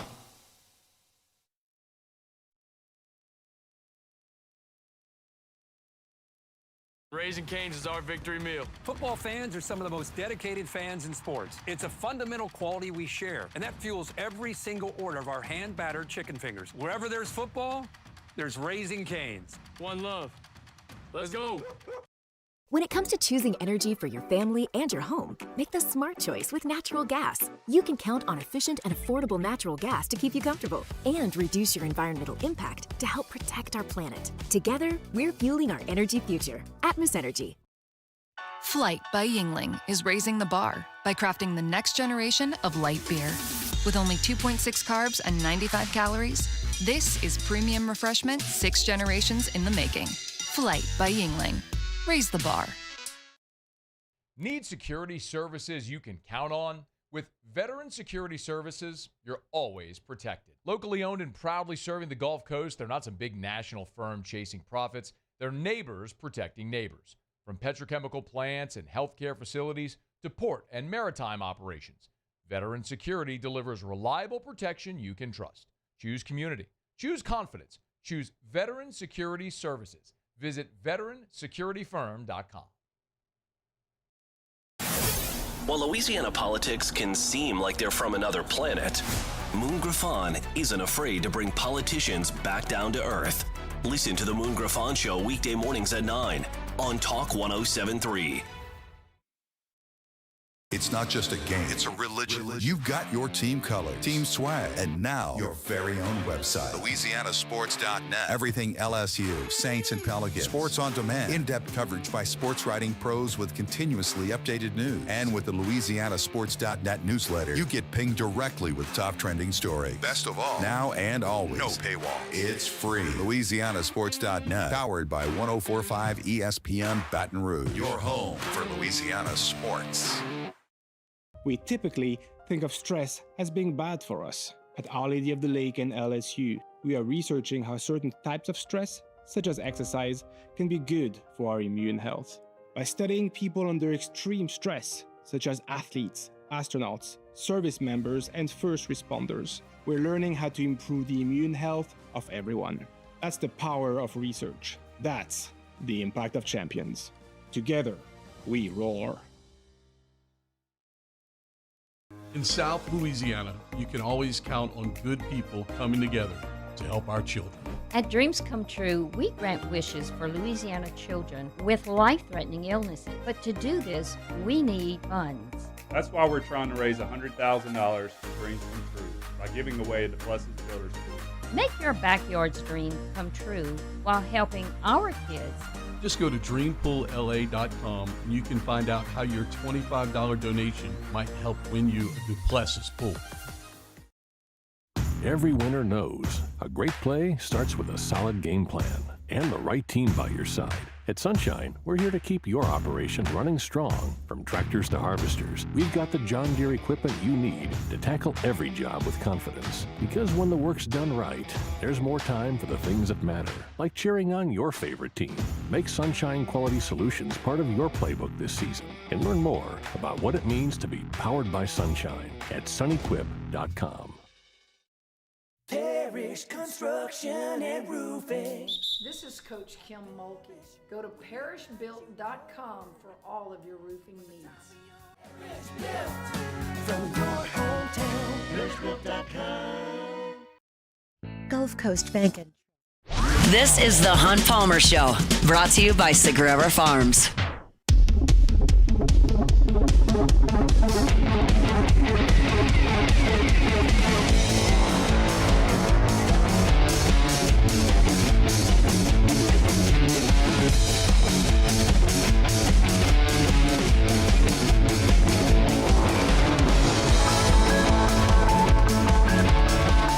Thursday shows brought to you by Sagrera Farms Premium Angus Beef. Some of the top beef in America just outside Baton Rouge at Sagrera Farms. Actually ran into somebody on Friday that told me they just picked up big old packet of Sagrera Farms beef, and it was the second trip up to Sagrera Farms. Satisfied customers, we like that, and we like the folks at Sagrera Farms. Go check them out for all of your beef needs.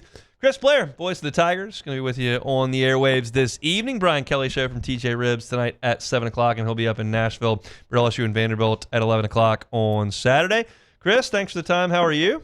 No, I'm good, man. Ready for an early morning. I love the road games that are early. I really don't mind them, and obviously that's for selfish reasons because we get back sometimes before the sun goes down.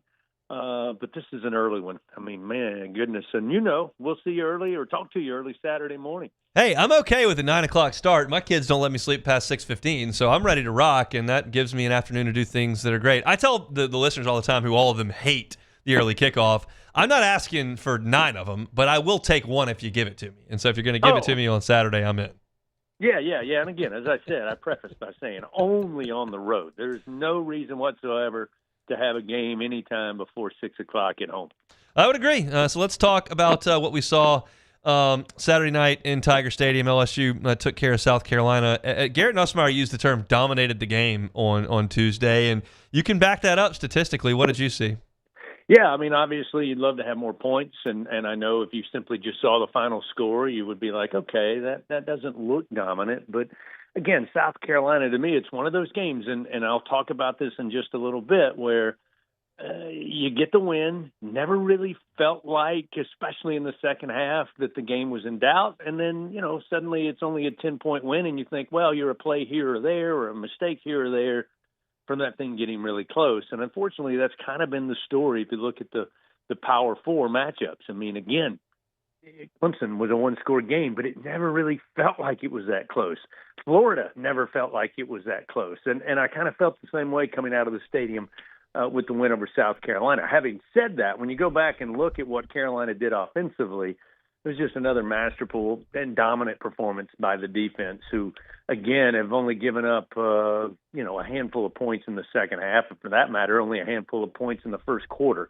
So, again, I think the defense is right where we want them to be. I think they're improving slightly. They gave up the one big play, which you want to avoid. And then I think offensively, you made a good point on Monday that while you didn't, pull away from them and missed on some opportunities to really turn that game upside down, I think schematically it was there. I mean, you can't fumble the ball. You can't have that bad a read throwing towards the end zone. A couple of things go here and there. We're not really talking about the close score of that game. So that's the one thing I'm hanging my hat on, Hunt, is that, the other games, it was down to a play or two here, or a mistake here or there, and the outcome is completely different. I didn't feel that way against South Carolina. I felt like it should have been more, but I didn't think Carolina was in the game. So we have our keys to victory segment on the pregame show, and I had mine ready for the corners to cover when Lenore Stellar started scrambling and could throw it down the field, and then Brandon Taylor took mine. So I had to pivot in segment, and I went with they should really throw the ball to Trey'Dez Green more. So I'm a genius. You're welcome for such an amazing take on the fly on the keys to the victory segment. How do you feel about that? You may be only the 12 millionth person to kind of come up with that. No, congratulations. Thank you. No, I mean, Trey'Dez Green, we've said it going back to last year, his freshman campaign. I mean, just with his measurables, it's a very difficult mismatch. And, now that he's gotten comfortable, and the thing that I like the most about watching him on Saturday, especially going back and watching the film, is he's starting to get a little more physical, and I think he's going to be an asset in the run game. But it's clear there's no answer.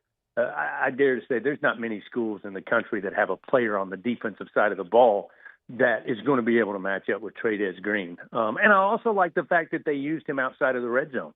He had a chance to show us what he can do, making a couple of cuts and getting some yards after the catch beyond just the throw him up corner of the end zone and nobody can pull it down. So I liked what I saw, and I think you're going to get more of that. And frankly, I can't imagine there's a defensive coordinator remaining on the rest of the schedule for LSU that says, okay, we got the answer. We'll just wait and see. I don't know what that answer would be. He's just 6'7", 240, great vertical jump, good hands, good insight to what to do when the ball comes his way. That's a nightmare. We had Andrew Allegretta on a little earlier today, and I know that you chatted with him on Hearing Voices. What do you get the sense is the vibe up there in Nashville, and what did you glean from that conversation that was noteworthy? Yeah, I mean, it's just been a total transformation for Clark Lee. I mean, I went back and looked. His first season there, they won 2 games. They went 0 for an SEC play. I mean, 2-10.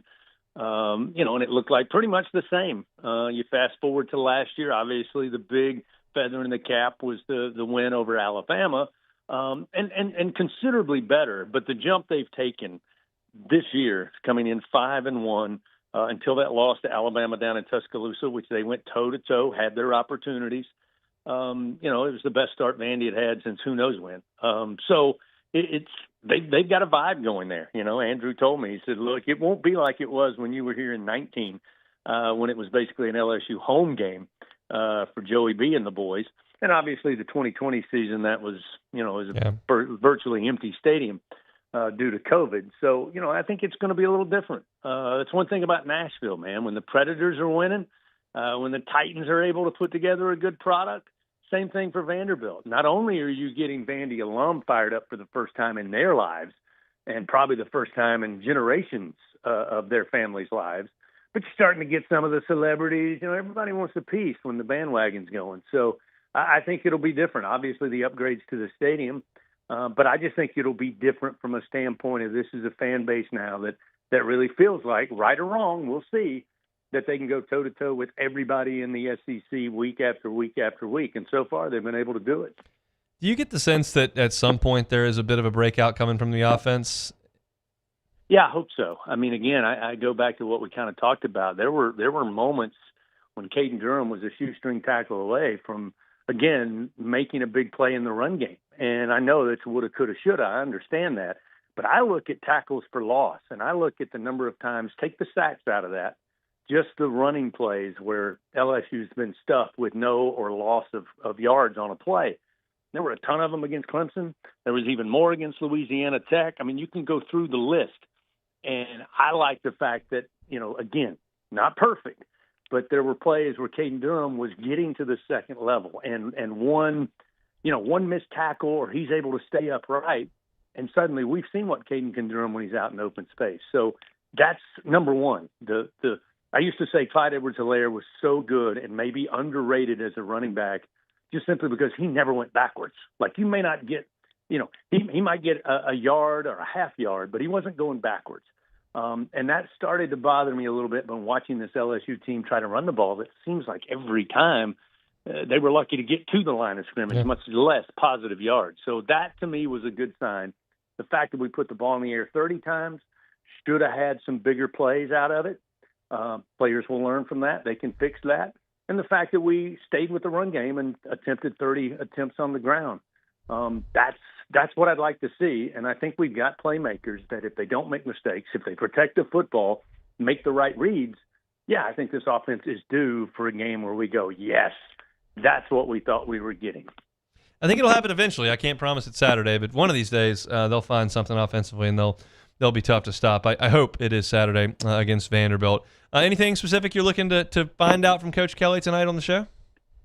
Yeah, I really want to talk a little bit about, the injury bug. Again, it's not a huge list that was released from the SEC, but it's pretty important, when you see Whit Weeks on there as questionable. And then I also want to see how they go after Diego Pavia. We've seen LSU this year, Hunt, play pretty well against dual-threat quarterbacks. Now, there's a whole range in that spectrum of dual-threat quarterbacks, and I don't put Lenore Sellers and Diego Pavia in the same bottle. And the reason I don't is because Sellers, as good an athlete as he is and as hard as he is to get down, he's not a good poker player when it comes to when he's going to run and when he's going to throw.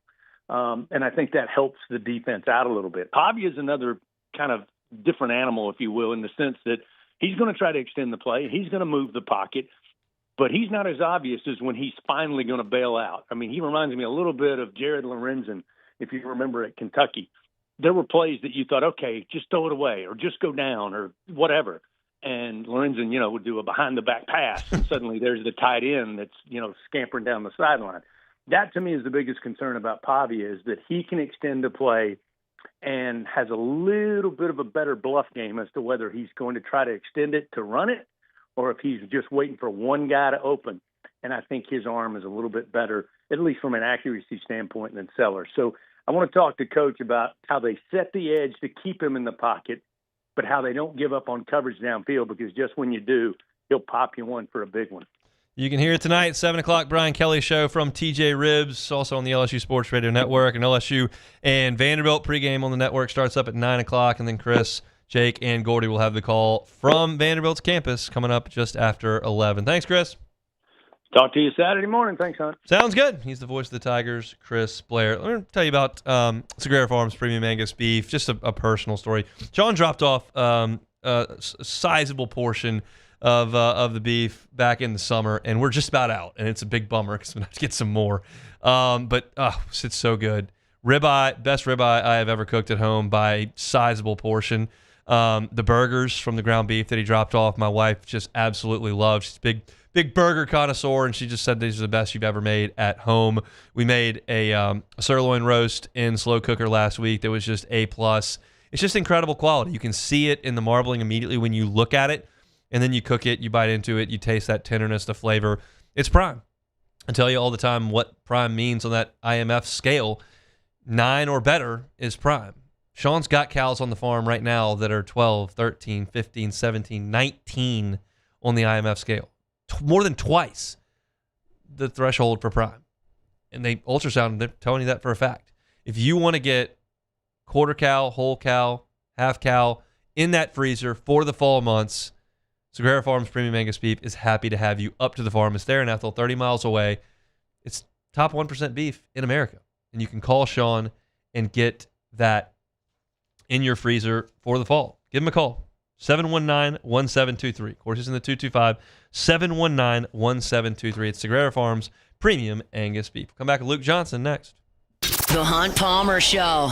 Genesis of Baton Rouge. GenesisofBatonRouge.com is the website. Every car on the lot is online at GenesisofBatonRouge.com. And that's where you can start your car buying process. Just go to GenesisofBatonRouge.com. You can see the entire inventory there. Put in some specifications, what you're looking for, whether it's price range, type of vehicle, all the way from the sedan up to the SUV. And they've got it there. They've got their certified pre-owned vehicles on the lot as well. So you can start that buying process there, kind of see what you like. If you see something, but you don't know that you have the time to get to Airline and PQ, that's okay. They'll come to you for a remote test drive. If when you get behind the wheel of that vehicle with your brand ambassador and you feel like, yeah, this is something that I really want to get behind the wheel of for good, they can do that for you too, and they can deliver the car to you. E-contracts, the delivery, you never set foot on the lot. I know a lot of folks don't love to do that. We live in a delivery world, an e-commerce world. Genesis of Baton Rouge can help you out with that. It's a luxury brand at a reasonable price. Luxury brand at a reasonable price. Genesis of Baton Rouge, and they're online at GenesisofBatonRouge.com. These ice cubes could have been a thankless bed for an all-you-can-eat salad bar. But instead, they cradle and cool the crisp, refreshing Dos Equis. Nicely done, ice cubes. When it comes to pipe fabrication, time is money. And at River Parish Contractors, we make every second count. Our 36,000 square foot shop is ready to take on your projects right now. With experienced welders, precise fittings, and fast turnarounds you can trust. Whether it's a single custom spool or a full-scale run, we have the capacity and the skill to keep your job on schedule. Call us or visit rpcontractors.com for your quote. That's rpcontractors.com.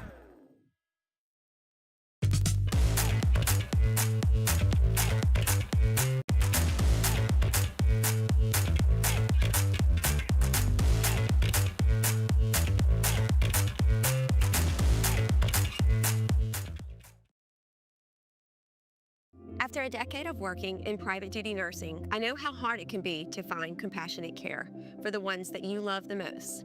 So I started Decision Critical, a premier concierge nursing agency, so we can take care of you wherever you are.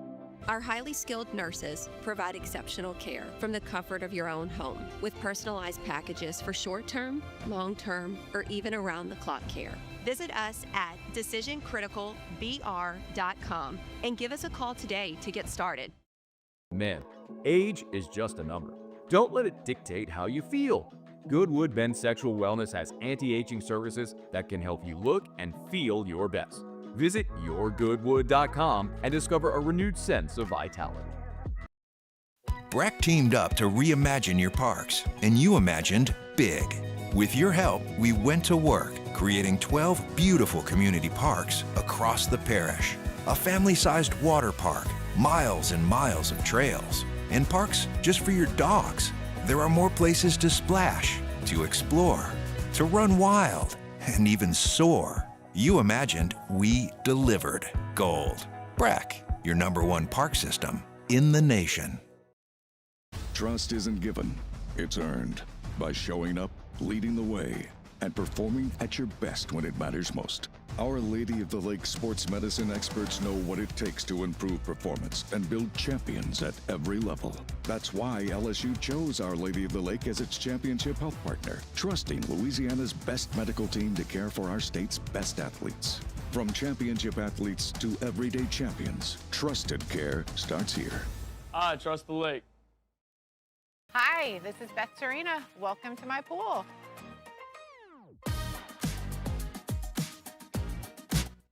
You're listening to The Hunt Palmer Show, brought to you by Sagrera Farms.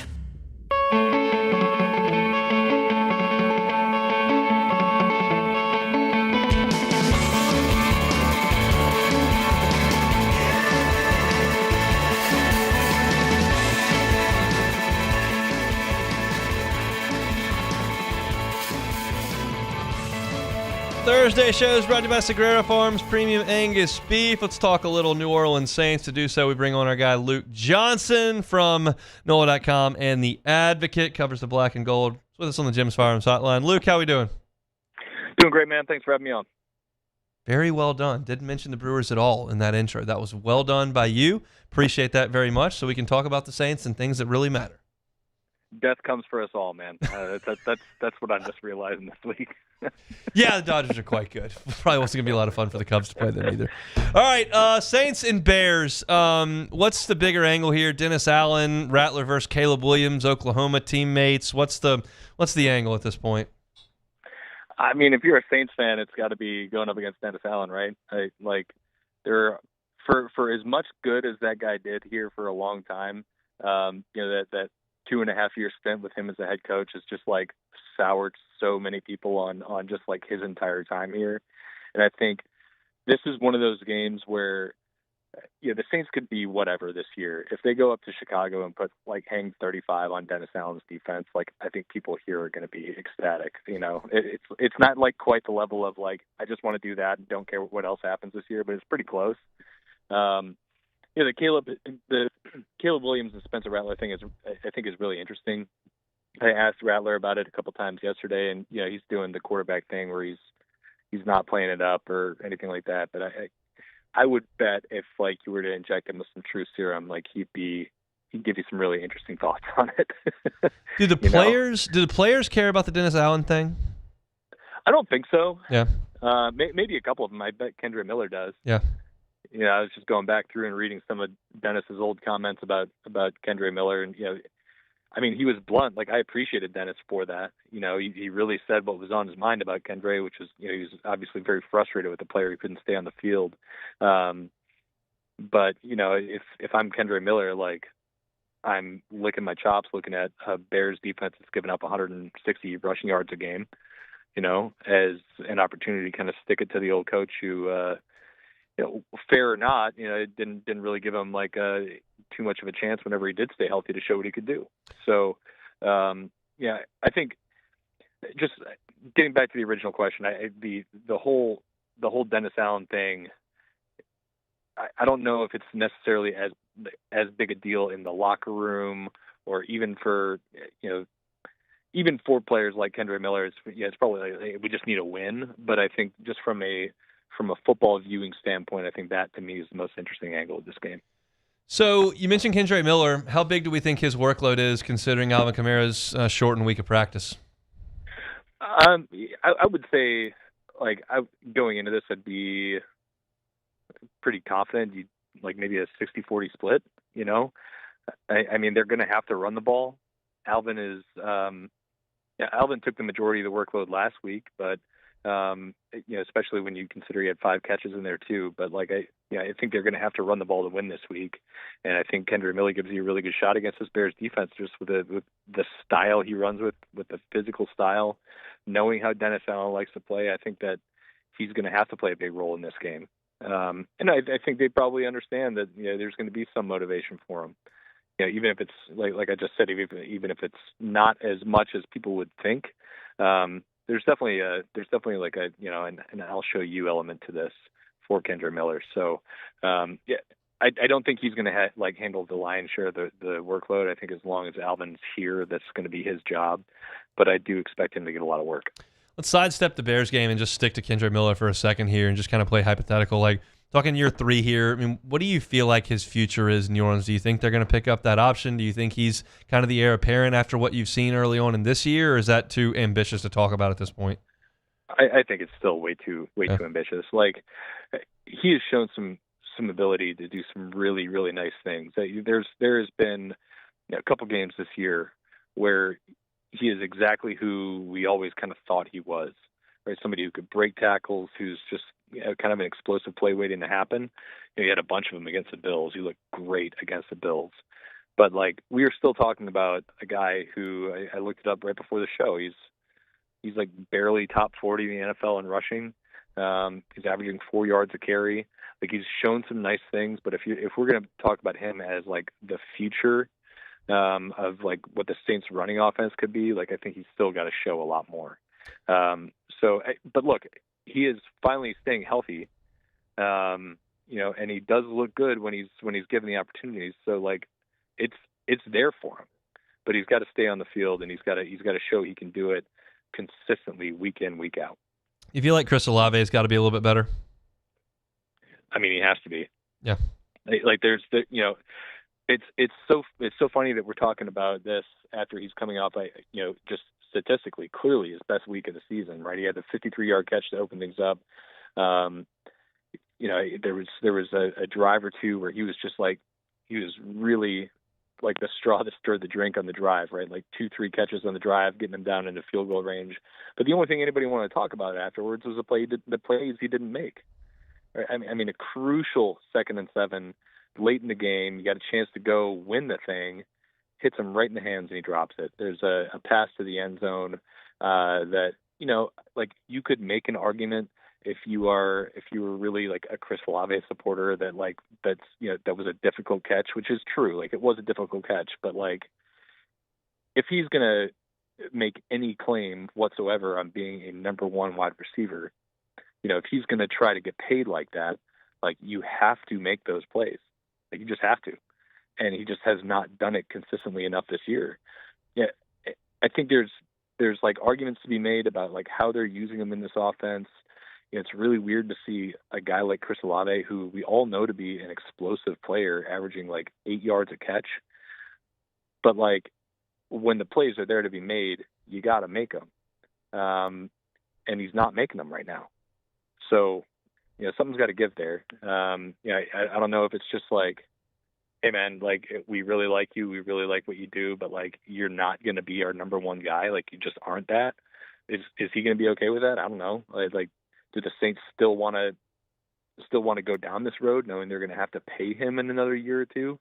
I mean, I think it's totally on the table for him to potentially be somebody a contender wants to trade for. I think the Saints would have to listen in that case, because it's just he's not right now to me like a guy who's going to carry your offense. Like, he has to be a complementary piece. I would agree with that. And he's Luke Johnson at @ByLukeJohnson on Twitter. Let's shift over to the defense. Caleb Williams, rough go last year for a lot of it in a dysfunctional situation. Got Ben Johnson in place, and looks like he's playing a little bit more confidently. How do you feel about this Bears offense when you look at him? I really like. I think Ben Johnson's such a great play caller.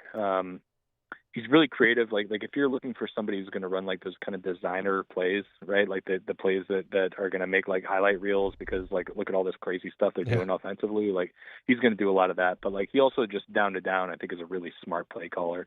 And you insert him into a system that includes Caleb Williams. They've got some really good pass catchers. They're getting a lot out of DeAndre Swift in the running game lately, especially. I mean, they're good. Right? They're kind of scary, and especially when you consider like what the Saints have been this year. They haven't faced like a lot of like top flight NFL quarterbacks. It's like outside of Josh Allen and Drake May the last 2 weeks. It's been Kyler Murray and it's been Mac Jones and but they're giving up like really, really bad passing yards or passing stats. I mean, the completion percentage is through the roof. The kind of soft zone that they're playing has not really been effective outside of like sometimes limiting the explosives. The pass rush isn't getting home. So there's a lot of stuff that I just don't like in this matchup. I think if Caleb's on, they're going to find ways to exploit this defense unless the Saints somehow figure out a way to ratchet up the pressure. I'm thinking the crowd's going to be really, really good. That city has not had very much at all to be happy about in football in a very long time, and they've got 3 weeks of happiness on their side right now. I mean, I'm imagining that's going to be a tough place to play on Sunday. Yeah, I think so. It's like the only show in town right now. So. Oh wow, there it is. There's a shot. I thought I was getting that in. So nope, man. Did not. Yeah, no, I mean, I do think it's going to be a good crowd. Like, they've been just dying to have a good football team there forever, and not just a good team, but like one that you can realistically like see as a contender. A lot of those teams of like that, even they've had Super Bowl teams. They never did it with like a star quarterback or an offense that scared people. And you can win championships with defense. You have to have a good defense to get to that place. But like the thing that's going to get you there year after year is the quarterback and the offense. And you can see the signs of that starting to grow in Chicago. I think they're going to be psyched about it. And I think this is a really good spot for the Saints to catch them, honestly. they've won 3 straight. They've forced a bunch of turnovers. They've forced 11 turnovers in the last 3 games, which is crazy. 4, 4, and 3. They're riding high. They're on a short week, and they're against a team that is 1-5. I actually think this is a really good opportunity for the Saints to go in and steal a win, even if it's going to be a good crowd against an offense that's going to challenge them. And I think there's a good chance here. But they're going to have to do it in a hostile environment for sure. Maybe outside of Seattle, maybe the most hostile one they've played in this year. It'll be a good one, that's for sure. Enjoy Chicago. Safe travels. We'll talk next week.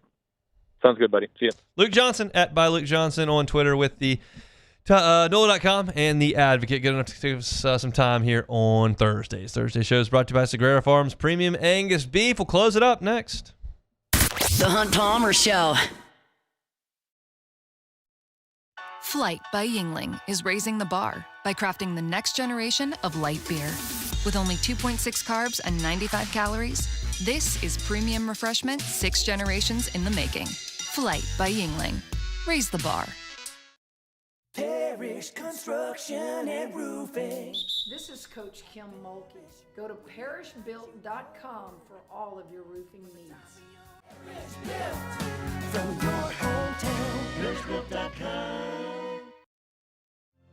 My father, J.B. Falgu, had a vision of growth for First American Bank and the communities we serve.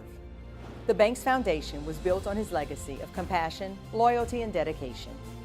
Through his years of leadership, First American has prospered to heights even J.B. could not have imagined.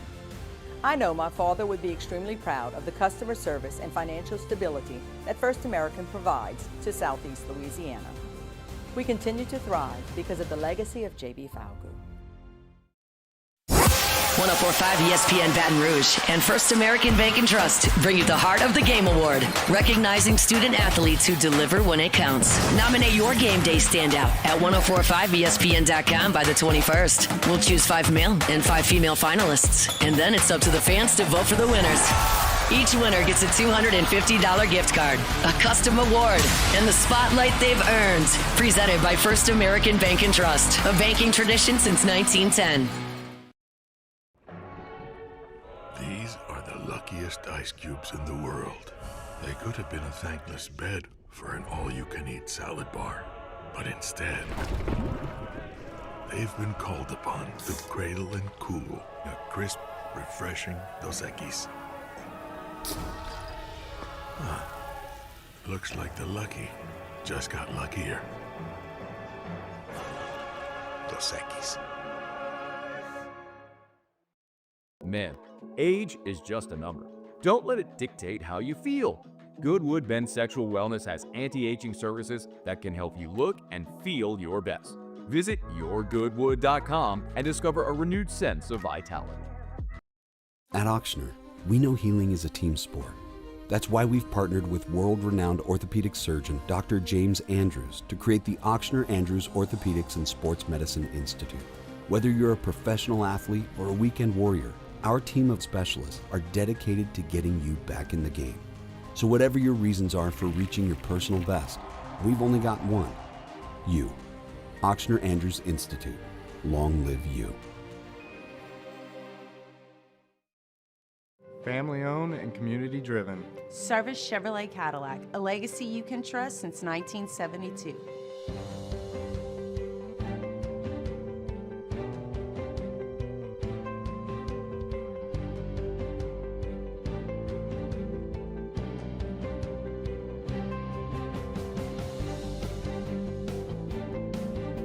Service Chevrolet Cadillac, our family serving your family. For over 50 years.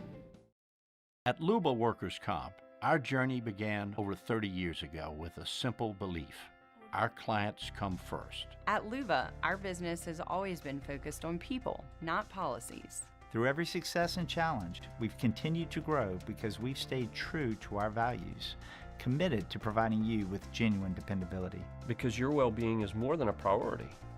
It's our purpose.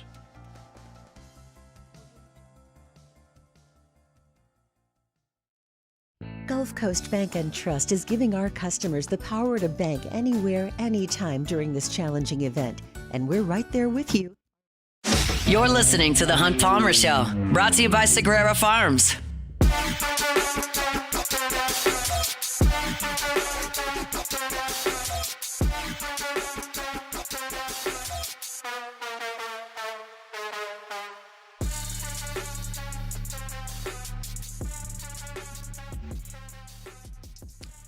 Wrapping things up here on a Thursday. Fired up for Football Friday tomorrow here on our airwaves. Special Football Friday. You can catch Jake Hester and Matt Flynn. That would be the next guy on the morning show. Jake Hester, Matt Flynn from Rouse's 7 to 10. They'll be Burbank and Lee 7 to 10. Then 10 o'clock, it'll be the guys live at lunch from Rufino's. Jimmy and Charlie, Richard Dixon for the first hour there. A lot of gambling picks from 10 until 1. I'm here from 1 to 3. And then from 3 to 6 from Nashville. After further review, Matt on the road with the team up there at Vanderbilt. So that'll be a fun broadcast for him. So live and local from 7 a.m. to 6 p.m. And then you got Cade coming on with Louisiana Prep Preview at 6 o'clock. Catholic High Football at 6:45 pregame, 7 o'clock kick. So all the way till about 9 o'clock p.m. We are live and local for a Football Friday. So lock us in for any and all of that you possibly can coming up tomorrow. All right, let's close it down with Take It or Leave It. Take it or leave it. Take it or leave it. Presented to you by Flight by Yingling, the next generation of light beer, crafted by America's oldest brewery. Today's hottest stories in sports, news, and sometimes even Hunt's life. The question is, will he take them or leave them? Flight by Yingling, the next generation of light beer, getting close to the weekend. If you're looking for a cold, refreshing beer, how about Flight by Yingling? 2.6 carbs, 95 calories. Comes in the slim cans, also in bottles as well. I've always got a couple on set here. You need to have a couple with you this weekend. You're going to watch the game from home, Tigers indoors. Flight by Yingling. It's the next generation of light beer. Okay, let's start it off with everybody's favorite Thursday night football game. The Old Man Bowl is tonight with 40-year-old Joe Flacco versus 41-year-old Aaron Rodgers. This will be somewhat historic, as this will just be the second QB pairing in the Super Bowl era to have 40-year-olds go against each other. Drew Brees and Tom Brady did it back in 2020. I was going to get that right. Yeah, back in 2020. So, Hunt, should this be a bigger deal that we have two 40-year-old quarterbacks facing off tonight, something you rarely see? I'll leave that. Okay. I don't care about Joe Flacco playing football for my beloved Bengals, who I'm such a diehard fan of. Haven't watched play since Joe Burrow got hurt. Yeah, that's... So it's a little sickening. I'm not planning on watching it tonight. I hope they lose. I need a better draft pick. They've already lost enough to where they're not going to get into the playoffs with Joe if and when he comes back. So I'm fully on the Commanders this year. I'm off the Bengals, and it breaks my heart because, as I said when he got hurt, as I said when the injury report came out, like his prime is slipping away, and it's a big bummer. But I guess if we're taking the positives, if we got two guys that are 40 playing tonight, Joe's not even 30 quite yet. So he got time. You got time. No, you can. In this day and age with all the sports medicine and all that, he's got time. So this one I really want to pick your brain about. According to ESPN's playoff predictor, they're giving Vanderbilt a 61% chance at beating LSU on Saturday. I feel like this is being overblown so much. Where are you? Take it or leave it. I got to be honest with you, Jordan. I got to be honest. No way. I was reading a Twitter reply to me when you read that whole thing, and I don't even know what you said. So okay, you're okay, have to do it again. It was a uniform take from this guy who's blowing me up, and I got all flustered. Okay, I thought, Tell me again. Okay, I just didn't listen. I was reading Twitter reply. According to ESPN's playoff predictor, they're giving Vanderbilt a 61% chance at beating LSU on Saturday. Okay. Is this being blown out of proportion? Take it or leave it. I will leave it. Leave it alone. I think Vanderbilt's got a real chance to beat LSU. 61% though? I mean, that's 60-40. I mean, you're close. Vanderbilt? It's not in Tiger Stadium, and LSU's been terrible on offense. This is like the Ole Miss week. Yes. I have not come up with a pick yet. I've done most of my research. I have not quite gotten to as much of Vanderbilt's defense as I will tonight and then tomorrow, and then I'll come up with my final pick. I'll tell you it's close. Like I think that a lot of times on Tuesday I kind of got to feel where I'm headed. Yeah. I don't today. That means it's like you're seriously. Well, LSU keeps scoring 20 points a game. Yeah. And Vanderbilt's not terrible on defense. Yeah. And Vanderbilt went to Tuscaloosa and played with Alabama. The scoreboard got lopsided, but that was a touchdown with 17 seconds to go and 2 red zone turnovers. Throughout the game. It was. Close, yeah. So I'm torn right now. I'm torn because I can't believe this. So you're not torn. You think LSU's going to roll them? I ain't going to say roll them, but I just been seeing so many Vanderbilt Well, you're getting fans. 2.5 points. You heard Jimmy and Charlie. Go place your bets. Oh no, look. Hey, you know how Jimmy's gonna get. You know how Jimmy's gonna get. But I just cannot believe. Like, I know it's not the Vanderbilt of old. But Lord, geez, they just think LSU is just so bad because they think we're gonna lose this game. Alabama, okay, that's whatever. But Oklahoma, I seen Oklahoma is like. I was like, Oklahoma? When Oklahoma had a healthy quarterback, they were good. They did not have a healthy quarterback last week, and they got trucked by Texas. So we'll see. That game's too many variables in that one. It's too much. much. Hey, I'll tell you what. The LSU comes out, Nussmeier's healthy, slinging around a little bit, and the defense is banged up too. So we'll see how that goes. But as I mentioned in the first segment of this hour, Vanderbilt's got a real identity on offense. We'll just have to see. That it? Yeah, that's it. That's it for Take It or Leave It here on this Thursday. We're brought to you by Sagrera Farms Premium Angus Beef. Give Sean a call. I give you his number every single week, 719-1723. Get some of that delicious, flavorful, tender, perfectly marbled beef to put in that freezer. Top 1% in America. And it's right here just outside of Baton Rouge. Missing the show today? Catch it on demand wherever you find your sound. Started things up today with an LSU injury update and a little Saints-Bears preview. We talked to Andrew Allegretta, the voice of Vanderbilt, talked to Chris Blair, the voice of the Tigers, as well as Luke Johnson covering the Saints. So find that wherever you find your sound. I'm out of here. We'll be back tomorrow for a Football Friday. Musso is going to drive you home on AFR. That's next. The Hunt Palmer Show. After a decade of working in private duty nursing, I know how hard it can be to find compassionate